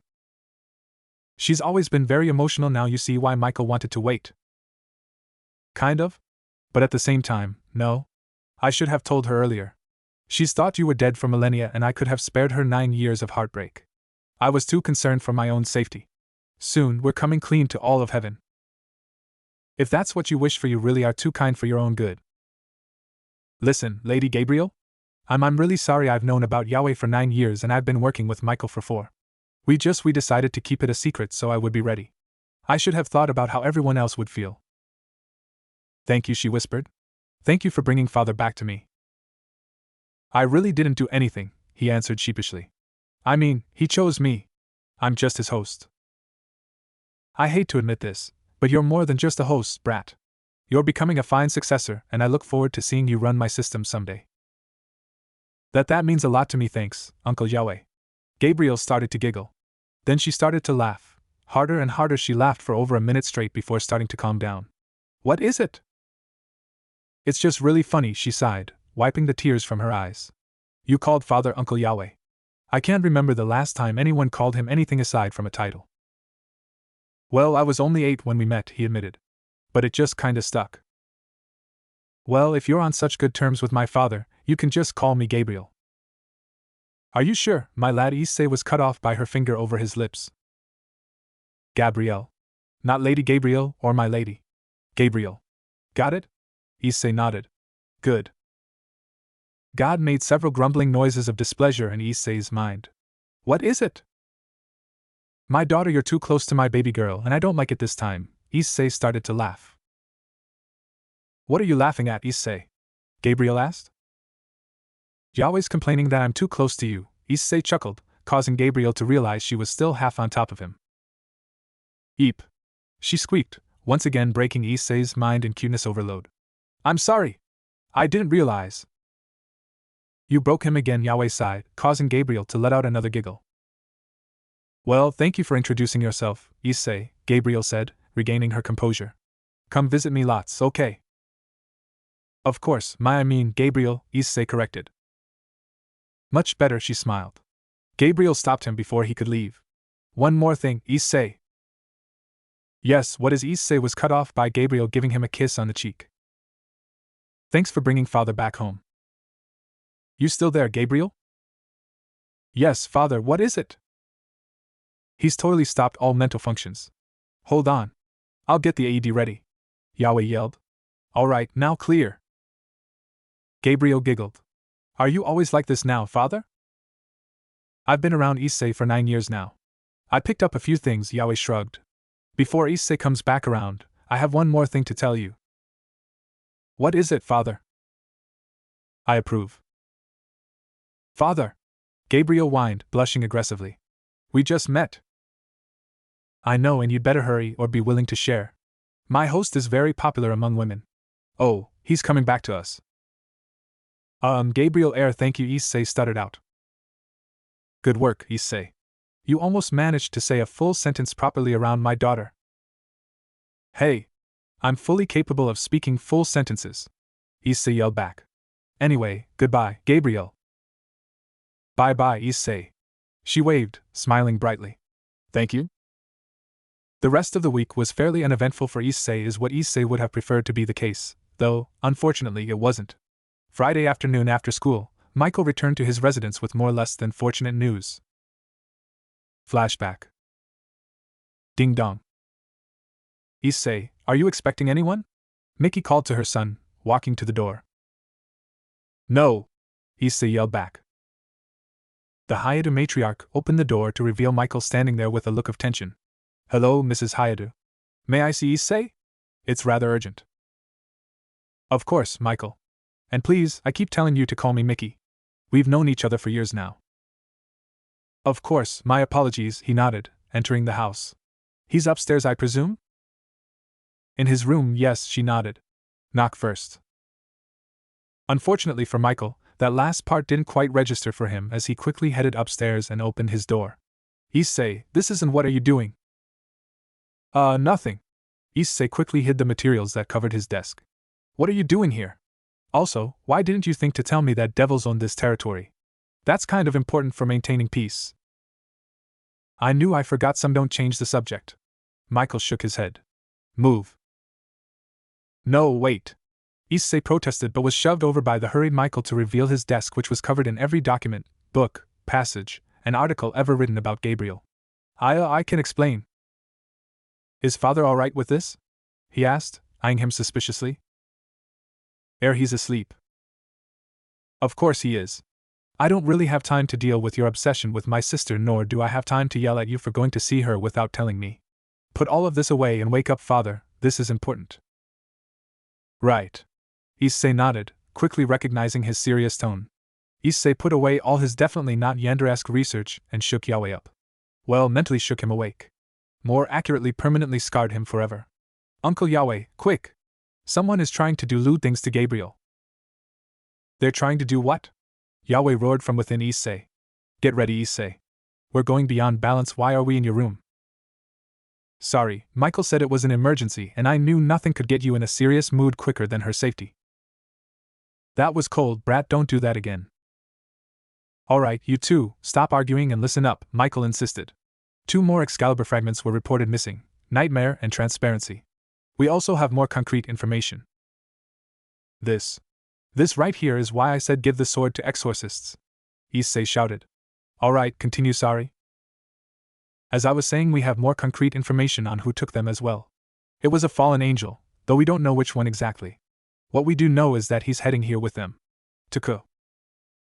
Okay, calm down. Issei, Archangel Michael did not just tell you that a fallen angel is coming to your town with 3 stolen fragments of Excalibur to possibly create everlasting damage to the entire world. Actually, I'm aware, he yelled. Okay, I need to think about this rationally. Start from the beginning. What is it exactly that led you to the conclusion that, not only was it a fallen angel in all 3 incidents, but that they're coming here with them? Well, first off, there were multiple eyewitnesses in the latest theft of Transparency, Michael started. Oh, the irony! Yaoi chuckled. This is really not the time, Issei groaned. So that confirms it as a fallen angel. Just one? Issei asked, getting a nod in response. Alright, and we don't know exactly who it was, but I think I can narrow it down. Give me a minute. Well, I suppose I was wrong. Looks like there really was a reason for keeping that old thing, Yaoi mused. What exactly is he looking for? Michael asked. Just an old list of all high-ranking members of the Angels and the Fallen Angels. Where did he? I showed him some of my stuff, Yaoi shrugged. What? Don't look at him like that. Of course I kept records. I was God, after all. And you never thought to tell me about that? Wait, is that thing even up to date? In my defense, I did die, and of course it is. Do you think I had time to keep track of everyone by hand? No, it's connected to my system. Every time one of them disappears from the system, their name is crossed out. Every time an angel falls, it switches to the fallen category. From there, they are listed alphabetically by wing count. That seems really convenient, Michael said, still rather surprised. Once again, I was God. How do you think I was so good at my job? Magic is a really useful tool, Michael. You should use it more often. Michael actually looked a bit embarrassed by that, but Issei finally found what he was looking for. Here it is. So, how exactly is this going to help? Well, Issei began, opening the book to the Fallen Angel section. I need you to give me every detail possible about the Fallen Angel. Nothing would help more than a wing count, but physical description, personality description, or style of attack could help a little bit. Right. He was confirmed to have 5 pairs of wings, but that's all the report said. It gave no other physical descriptions at all. That's why we're not sure. That could be any of the cadre, Michael sighed. Not necessarily, Issei shook his head, flipping to the 5-winged section. Remember, we have Yaoi here. Now there are 10 listed as 5-winged fallen angels here and too many crossed out than I'd bother to count. Though being crossed out, they're assumed to be deceased and thus not suspects. In order alphabetically, the list is Amaros, Barakiel, Harit, Moloch, Kokabil, Penemu, Sahariel, Sadonal, Shemhazai, and Tamiel. Firstly, Michael, are there any names here you do not recognize? Well, I guess Harit and Moloch? Michael answered. I mean, I know them, but they aren't part of the Grigori. Good. We can take those away. Issei, don't you think you're jumping to conclusions a bit too fast? Wouldn't them not being aligned with the Grigori make them more suspicious? Yaoi asked. No, you're thinking too small. While yes, it is theoretically possible that one of those two stole the pieces of Excalibur of their own volition, we need to think rationally and following a train of logic that would be reasonable. Someone has to go out of their way to steal one Excalibur. They are in high-level seals and relatively well guarded. It's not necessarily the easiest thing in the world to take one, and it certainly comes with risk. This person took 3 of them. Tell me, who is capable of wielding 3 swords at once? Pretty much no one except that one guy from Naruto. That comes to suggest that there is an ulterior motive than what we initially suspected, which was a thief looking for fame, glory, and/or power. I'm following, Michael nodded. Good. Now, we know that someone not aligned with the Grigori is unlikely to be accepted by another faction, therefore if it were one of those two, they would be aligned with a terrorist group, because, as we've established, it's exceedingly unlikely that this was done by someone working on their own. That could mean that they are part of a terrorist group, but they tend to move differently. When groups like that make their moves, you either never know about it, or everyone knows about it. Getting seen and leaving evidence like that isn't like a terrorist group that would be strong enough to house a 5-winged fallen angel with a plan that involved the Excalibur fragments. If a terrorist group was capable of something like this, they'd make a massive show of it so everyone knew it was them, not some tiny hint like this. Now, that leaves us with 8 members. All of these are aligned with the Grigori? Yes, they're all part of the cadre, which is the governing body of the fallen angels, sort of like the 4 great seraphim of heaven, Michael explained. Now, we simply go down the list of who we know is likely or unlikely to be able to pull something like this off. As we know, Azazel is a peace advocate, therefore, it is likely that his second-in-command is as well. No leader chooses a right hand that disagrees with their main goal, they choose one who is either an echo chamber, in the case of a foolish leader, or one who has the same goal with different ways of going about it. Michael, who is second-in-command of the fallen angels? Azazel is the Governor-General, seconded by Shemhazai, the Vice-Governor-General. After that, it would be Barakil, I believe. So, that leaves us with 7 names left: Amaros, Barakil, Kokabil, Penemu, Sahariel, Satanel, and Tamil. Going down the list, what do you know about Amaros? Either of you, Yahweh or Michael? He was a big fan of Azazel. Practically worshipped the ground he walked on, more so than me, Yahweh said. Perfect. Azazel wants no business in conflict. The Grigori stealing Excalibur would undoubtedly start another great war, so it's reasonable to say Amaros is off the list. Barakil. He lost his wife and daughter around 10 years ago if my memory serves correctly.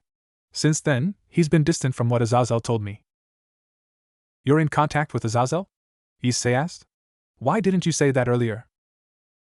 Not really, no. We do speak occasionally, we are siblings after all, but in regards to our factions, it's rare. Idiots, Issei mumbled. All right. Just to clarify before I move on, was it or was it not the angels that killed Barakil's family? Whether by your order or not, is there some possible connection between that incident and the faction of heaven? None. Thank God, Issei sighed, mentally crossing off Barakil's name as well. Kokabil next. You nothing good to say about that guy. He loved war. Always laughing on the battlefield, hungering for stronger opponents. The guy was insane. Once again, something you should have said earlier. Okay, as of now, he's our main suspect. Next is Penemu. The 3 continued going down the list until all suspects had been exhausted of all information. So, as of now we have suspicions of Kokabil and Satanel.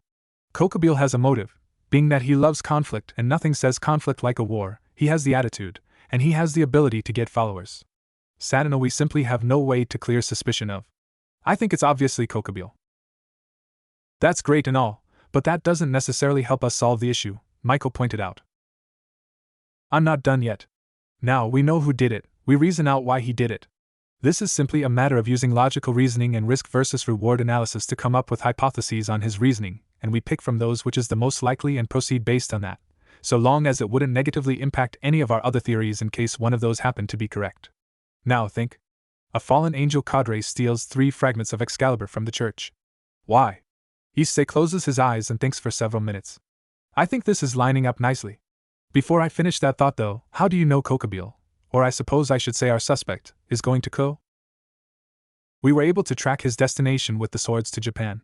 Japan is largely a devil-owned area, so we used every available resource to locate any other fallen angels in the region, and the only signatures we were able to get were found here. That's surprisingly good deductive reasoning. If he told you or dropped a note we might have to rethink this whole thing, but I'd say I've got a pretty good theory. It's not necessarily a good thing, but I think it's accurate. Well? Are you going to tell us, or are you going to leave us in suspense while you go to a commercial break like those anime you watch? I'm touched that you paid attention for once, Issei said sarcastically. But no. Alright. Remember, this is all just conjecture made off probability, logical reasoning, and assumptions made from not necessarily reliable sources. That doesn't sound reassuring, Michael pointed out, sounding relatively worried. It doesn't need to. I think you'll agree with me. Anyway, here it is. Kokubile is a combat-loving warmonger. He wants and craves conflict, right? So, it stands to reason that he and Azazel do not get along. Since Shemhazai is in agreement with Azazel, Kokubile is now stuck in peace. Since he cannot convince the leadership to go back to war, he need to wait for one of the other factions to initiate the conflict. That hasn't happened yet, so now it's up to him to reignite the war. He steals the Excalibur fragments, powerful weapons revered by the church. What does he want to do with them? He wants it known that the fallen angels stole them, so he hinted that it was them by making himself seen. This makes the angel faction aggressive towards the fallen angel faction. It was a member of the cadre, so us believing that it wasn't done under the leadership's knowledge isn't something we'd necessarily be willing to accept and move on with. It would be different if a low or mid-class fallen angel stole one fragment seeking glory, but no. This is a cadre stealing three. Kokubile knows we couldn't overlook that, so we now be forced into conflict with the fallen angels. With that conflict set up, he takes the swords to Ko. A known devil territory, thanks for telling me that by the way, and home to Rias Gremory and Sona Citri. Two pure-blooded heiresses of surviving pillar families. What next? He kills them with the holy swords. Murdering the two devil heiresses in devil territory will enrage the devils, forcing them to retaliate against the fallen angels, but not just them, they would also retaliate against us. We failed to protect such powerful weapons, ergo, whether we committed the murders or not, we were indirectly responsible. Holy weapons of that caliber are extremely effective at killing devils. Now the devils and the angels are angry at the fallen angels are forced into combat with the attacking parties, and the angels are defending themselves against the devils while attacking the fallen angels, which reignites the three-way war and frees Kokubile from punishment, as Azazel will be unable to get rid of one of his strongest warriors in a time of war. You know, sometimes I think you're secretly a genius and just act dumb all the time, Michael chuckled. I can get behind your theory in full. What you might not have known is that Serzex Lucifer is Rias Gremory's brother, and is known for being overprotective of her. Seraphal Leviathan is Sona Citri's sister, and is even more protective. Them dying would set those two on a rampage that would leave this world in ruin. 2 of the 4 demon lords are Sis-Khans? Issei deadpanned. You have got to be kidding me. No, Michael shook his head. I disappear for a few thousand years and this whole world falls apart, Yahweh grumbled. Now comes the next question. What do we do about this? Issei asked. Can't you? No, Issei. Fighting Kokubile is just as dangerous.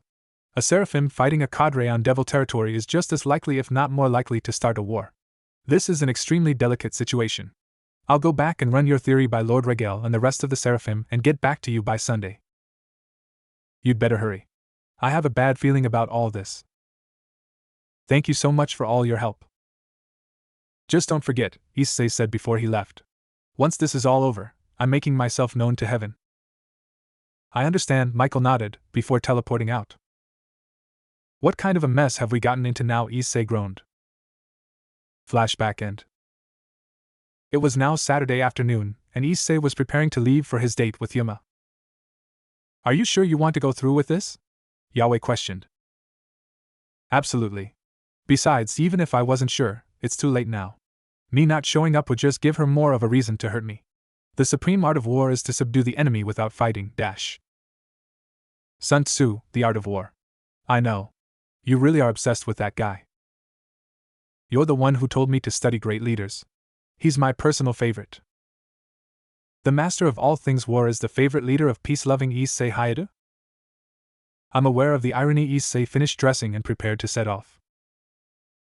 Off to your date, honey? Mickey asked him. Yep, he nodded. Okay, just be careful, okay? And make absolutely sure you stay safe and come back home. Call us when you're on your way back and don't be too late.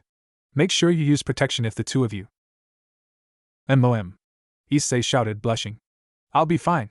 Please stop. I might need to get a calculator for all these sin points you're racking up, running out of room in here. You be quiet. Make sure she's a keeper, Issei. Don't start on those grandchildren too soon, got it? Goro added, ruffling his son's hair. Now go make your dad proud and spread the family name. You are both so inappropriate, Issei groaned. I'm leaving now. Goodbye. Bye, Issei. They both waved as he left. Ah, young love, Mickey sighed. Issei and Yuma planned to meet downtown near the shopping area for their date, and Issei had just arrived at the corner. Good, right on time, Issei thought to himself. He stood there for a few minutes just casually waiting for her arrival when someone carrying flyers came up to him. She was a fairly tall woman with a bat-like outfit and lots of makeup. Make your wish come true, she said, handing him a flyer. Issei inspected the flyer, which held a magic circle and the text "Make a contract with the devil and make your wish come true." On the back was a series of instructions on how to use the contract, the accepted payments, and some rules and regulations for the wishes, such as no wishing for sexual favors, harming innocents, etc. I'll have to ask Rias about this, Issei thought to himself as he put the flyer in his pocket. Issei, called a feminine voice running up to him. Issei, I'm here. There you are, Yuma. I was beginning to think you didn't want to see me, he teased. Of course I did. She blushed slightly. You haven't been waiting too long, have you? Not long at all, just a few minutes, he replied, holding out his hand. What are you waiting for? Let's go. Okay. She smiled, taking his hand and laughing as he pulled her along with him. Where are we going? Well, what better first date than going shopping? You get to get a bunch of stuff, I get to pay for it for some reason. And we can talk, Issei grinned, pulling her so she was next to him and keeping pace. Where do you want to go first? Oh, I really don't know. How about over there? She suggested, gesturing to a clothing store. Sounds good to me. Issei smiled and held her hand as the two walked towards the store. The two chatted amicably while they walked over and, as it turned out, Yuma was quite the fan of fashion. Her eyes lit up the whole time she was picking out clothes while Issei chuckled at her excitement. She put on a mini fashion show for him, with Issei pretending to be the paparazzi and snapping photos with an imaginary camera while she posed in various outfits. Yuma tried to insist she pay for everything, but while she was changing into her normal clothes from her final outfit, which she decided she wasn't a fan of, Issei quickly ran over towards the cashier with the keep pile and purchased the stuff. Issei, Yuma whined when she finally caught up with him just as he was finishing up buying all the clothes. I told you I was going to pay for everything. Did you? I don't remember you saying that, Issei said, pretending to be confused. I'm serious. I wanted to buy those, she complained, but her smile gave her away. I suppose you can pay for them, Issei mused, thanking the cashier and walking out with the bag. Or, we could go get something to eat while I tried to change the subject. As long as you let me. Of course, I'll have to buy lunch too, Issei reasoned. It's only natural, after all. I'm just a lowly peasant attempting to court such a lovely angel. There's no way he could know, Yuma thought, panicking slightly. Why would he go with me if he knew? It has to be a coincidence, all a coincidence. I just have to finish him off and then I'll be safe from him. I think you're going too far with the hints. She's second-guessing herself, Yahweh noted. Yeah, you're probably right, Issei admitted. Well, come on. You picked the store, so do you want to pick the restaurant or should I? Huh. Oh, right. Well, I picked first, so I guess you can pick next, Yuma replied. All right, let's go. He grinned and grabbed her hand again. They spent the rest of the day having fun at various stores and other entertainment areas. Yuma even teased Issei by offering to go into a lingerie shop, which temporarily broke his brain, much to her amusement. By the end of the day, Yuma requested to go to the park, which Issei was all too happy to oblige. Issei had enjoyed his time immensely with Yuma, loving every second he spent with the girl and, much to her chagrin, Yuma loved it too. I can do this, I can do this, I can do this, Yuma told herself repeatedly, mentally preparing for what she knew she had to do. Hey Yuma? Issei said, can you do something for me? I can do. Wait, that's my line. Yuma thought. What is it, Issei? Sit down and close your eyes, he told her, patting the edge of the fountain that was in the middle of the park. She looked at him hesitantly for a moment before doing as he asked. Issei reached into his pocket and pulled out a box with a necklace he'd gotten while Yuma had gone to the restroom. He covered it up by saying he forgot something in a different store and that he'd meet up with her later, but was actually buying her a gift. It was a silver chain necklace with the center ornament that was a small heart with 2 angel wings coming off of it. As soon as Issei saw it, he knew that Yuma needed to have it. All right, open. What did she gasp as she looked and saw the necklace that he held in his hand? Issei. Can I put it on you? She didn't reply, just nodded still in shock at the gift. There. It looks beautiful, Yuma. She looked down at it as Issei sat next to her and looked out at the night sky. I can do this, I can do this, I can't do this. I can't do this. Yuma, Issei said softly, pulling her into his arms. You don't even realize, do you? You're crying. I'm crying, she thought in shock, as she reached to touch her face. Sure enough, tears were running down her cheeks, soaking her face. Yuma, what happened to you? He asked softly as she buried herself into his chest and sobbed. You don't have to hide from me, you know.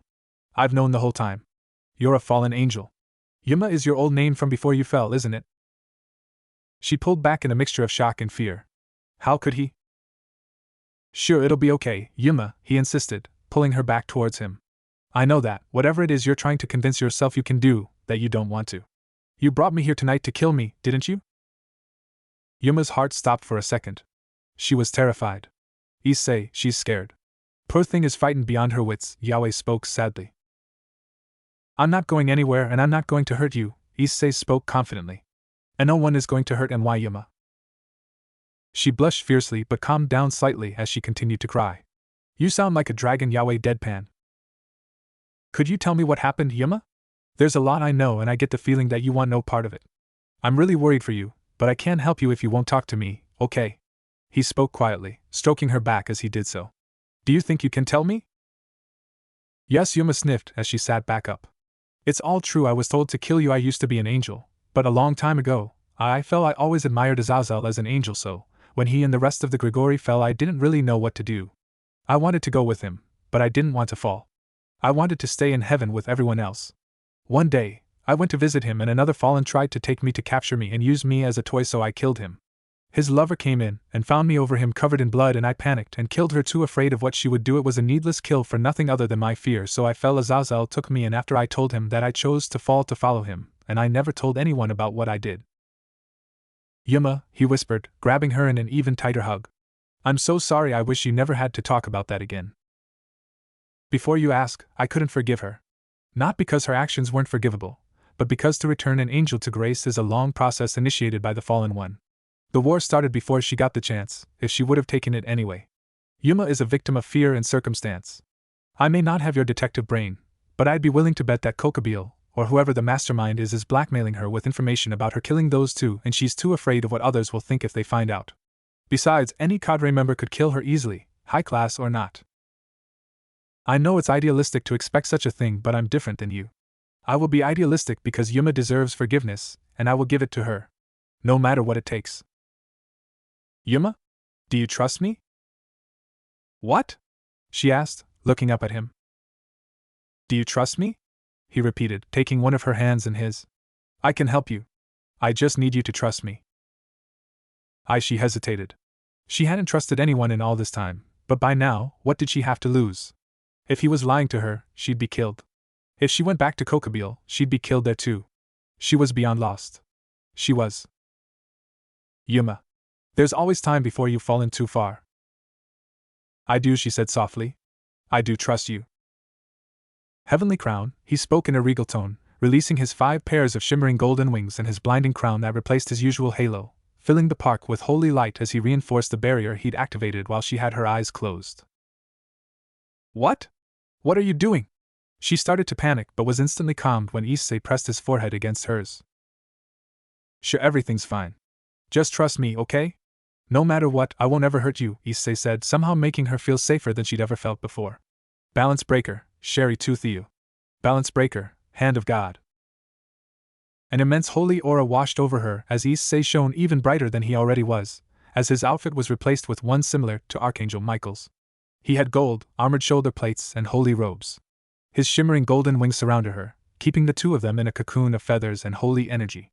His eyes seemed to glow with soft light, lulling her into a sense of peace and safety. As if, as long as she stayed here, with him, nothing could ever go wrong. Nothing would ever hurt her again.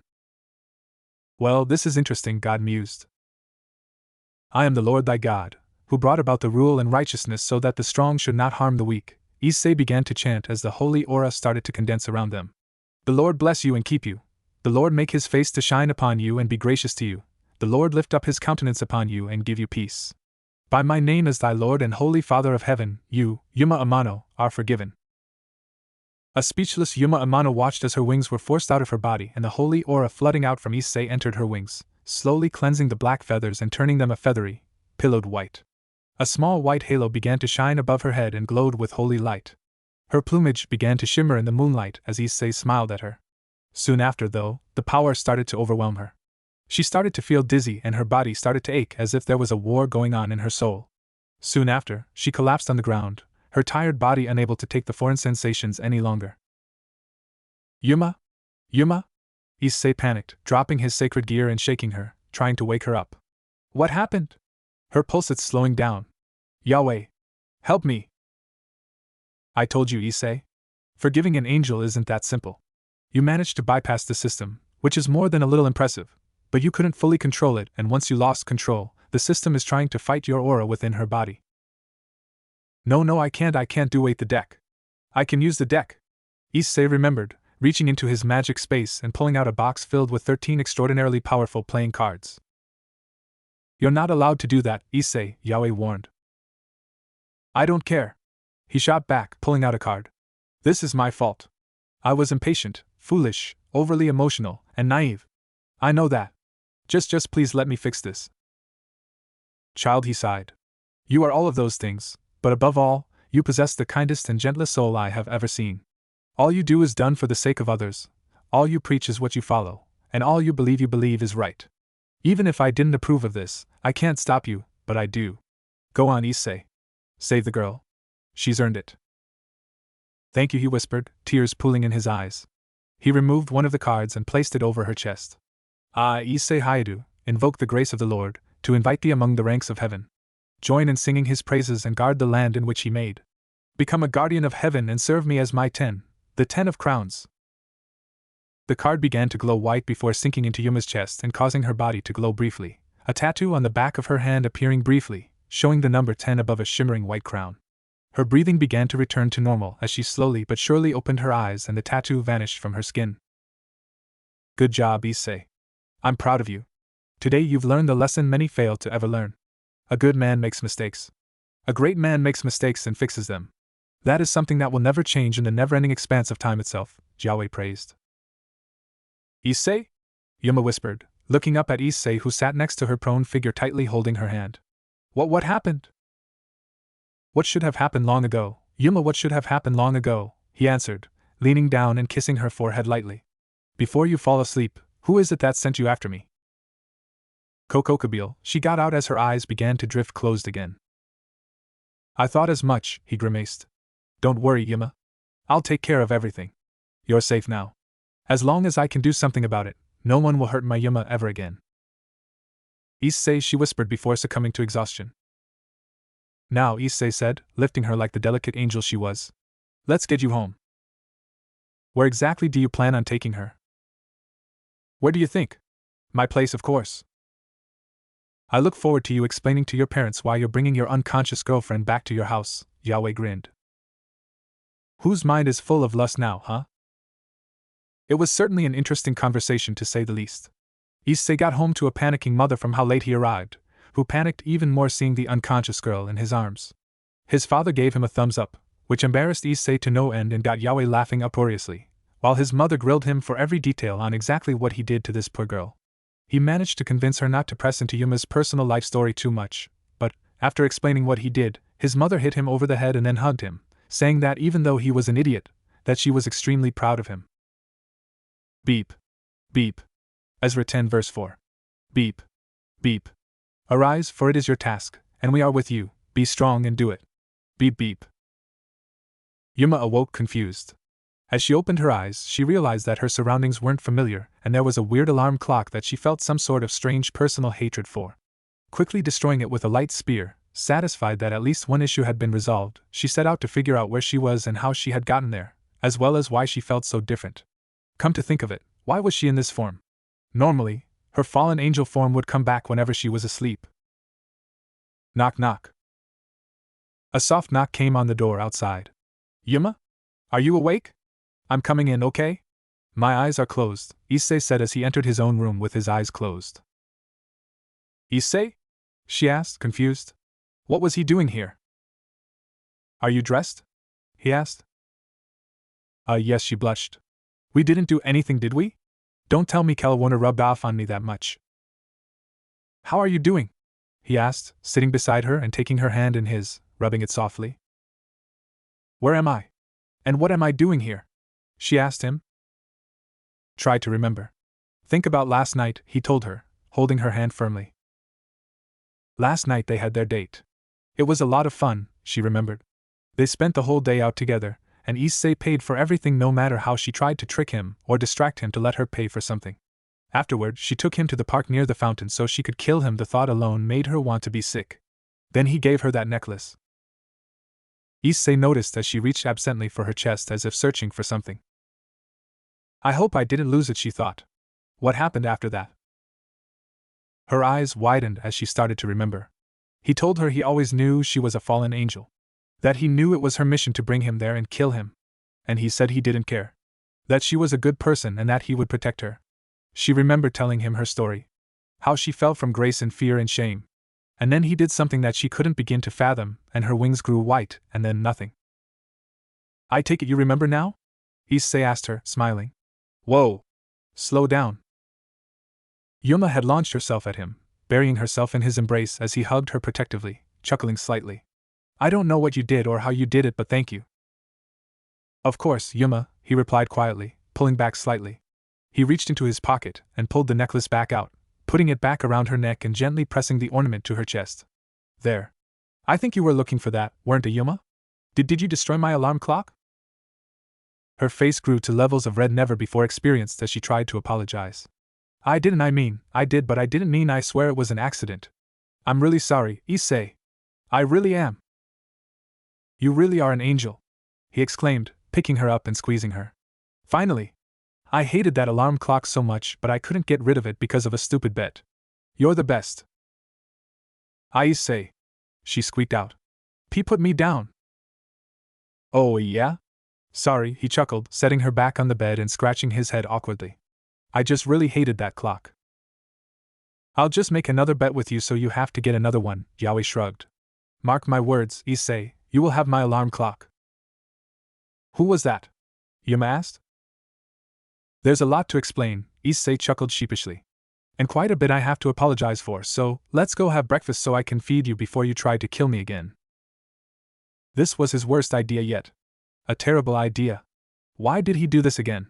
He had no idea, he just knew that he shouldn't have done it. His mind had betrayed him. What was the point in continuing if his brain would give him ideas like this? Why did he bring Yuma downstairs? So, this is the girl, his father asked. She's definitely a cute one. I'd say she's a keeper. Dad, Issei groaned while Yuma just turned red in embarrassment. Now, dear, scolded Mickey. I'm sure Yuma is very nervous right now. I mean, she's meeting her true love's parents after spending the night in his bed. It's understandable that she'd be a little uncomfortable. Don't worry, Yuma dear. Neither of you are helping at all, Issei complained as Yuma tried to stay slightly behind him to hide her bright red face. Yuma is just very confused right now. Could you two please go upstairs so I can talk to her? Now, just because you're going to be in charge of heaven soon doesn't mean you're in charge of us, Mickey chastised.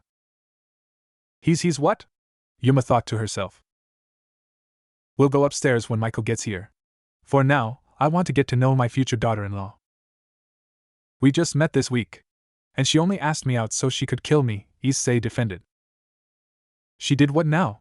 His mother asked. Did I forget to mention that part? He chuckled awkwardly.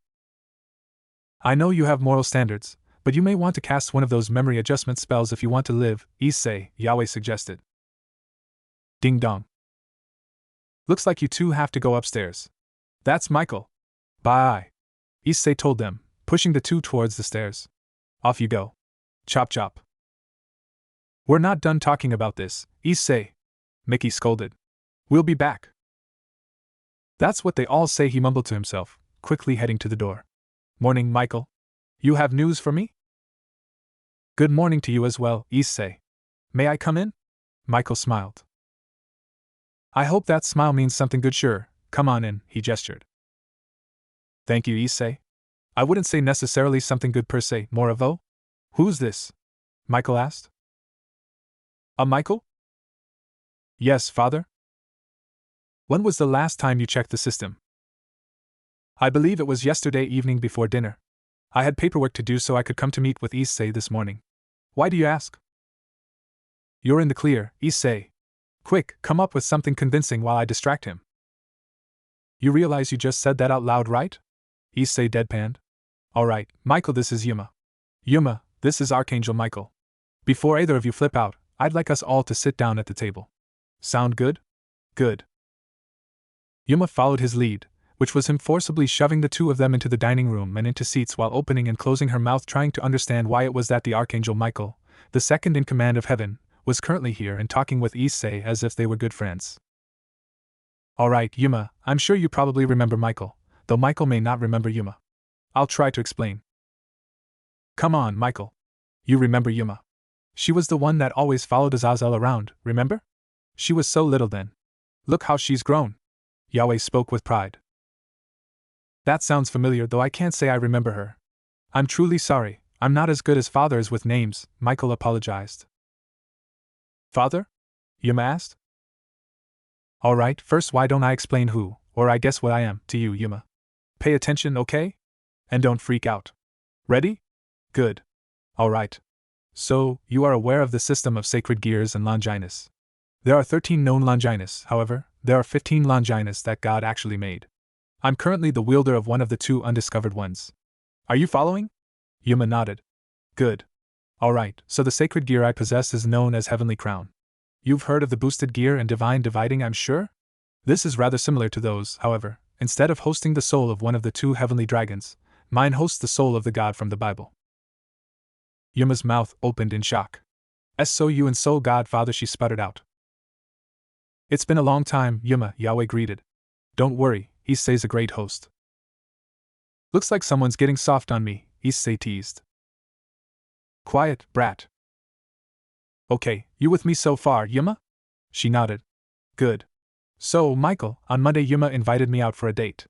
We went yesterday, and I figured out from our recent discussion as well as her general actions throughout the day, that the reason she invited me was to either kill me or capture me to get rid of any unknown variables in town for when Kokobil came by. She was rather upset towards the end, to put it lightly, so I took a guess that it was the former, and it turns out I was right.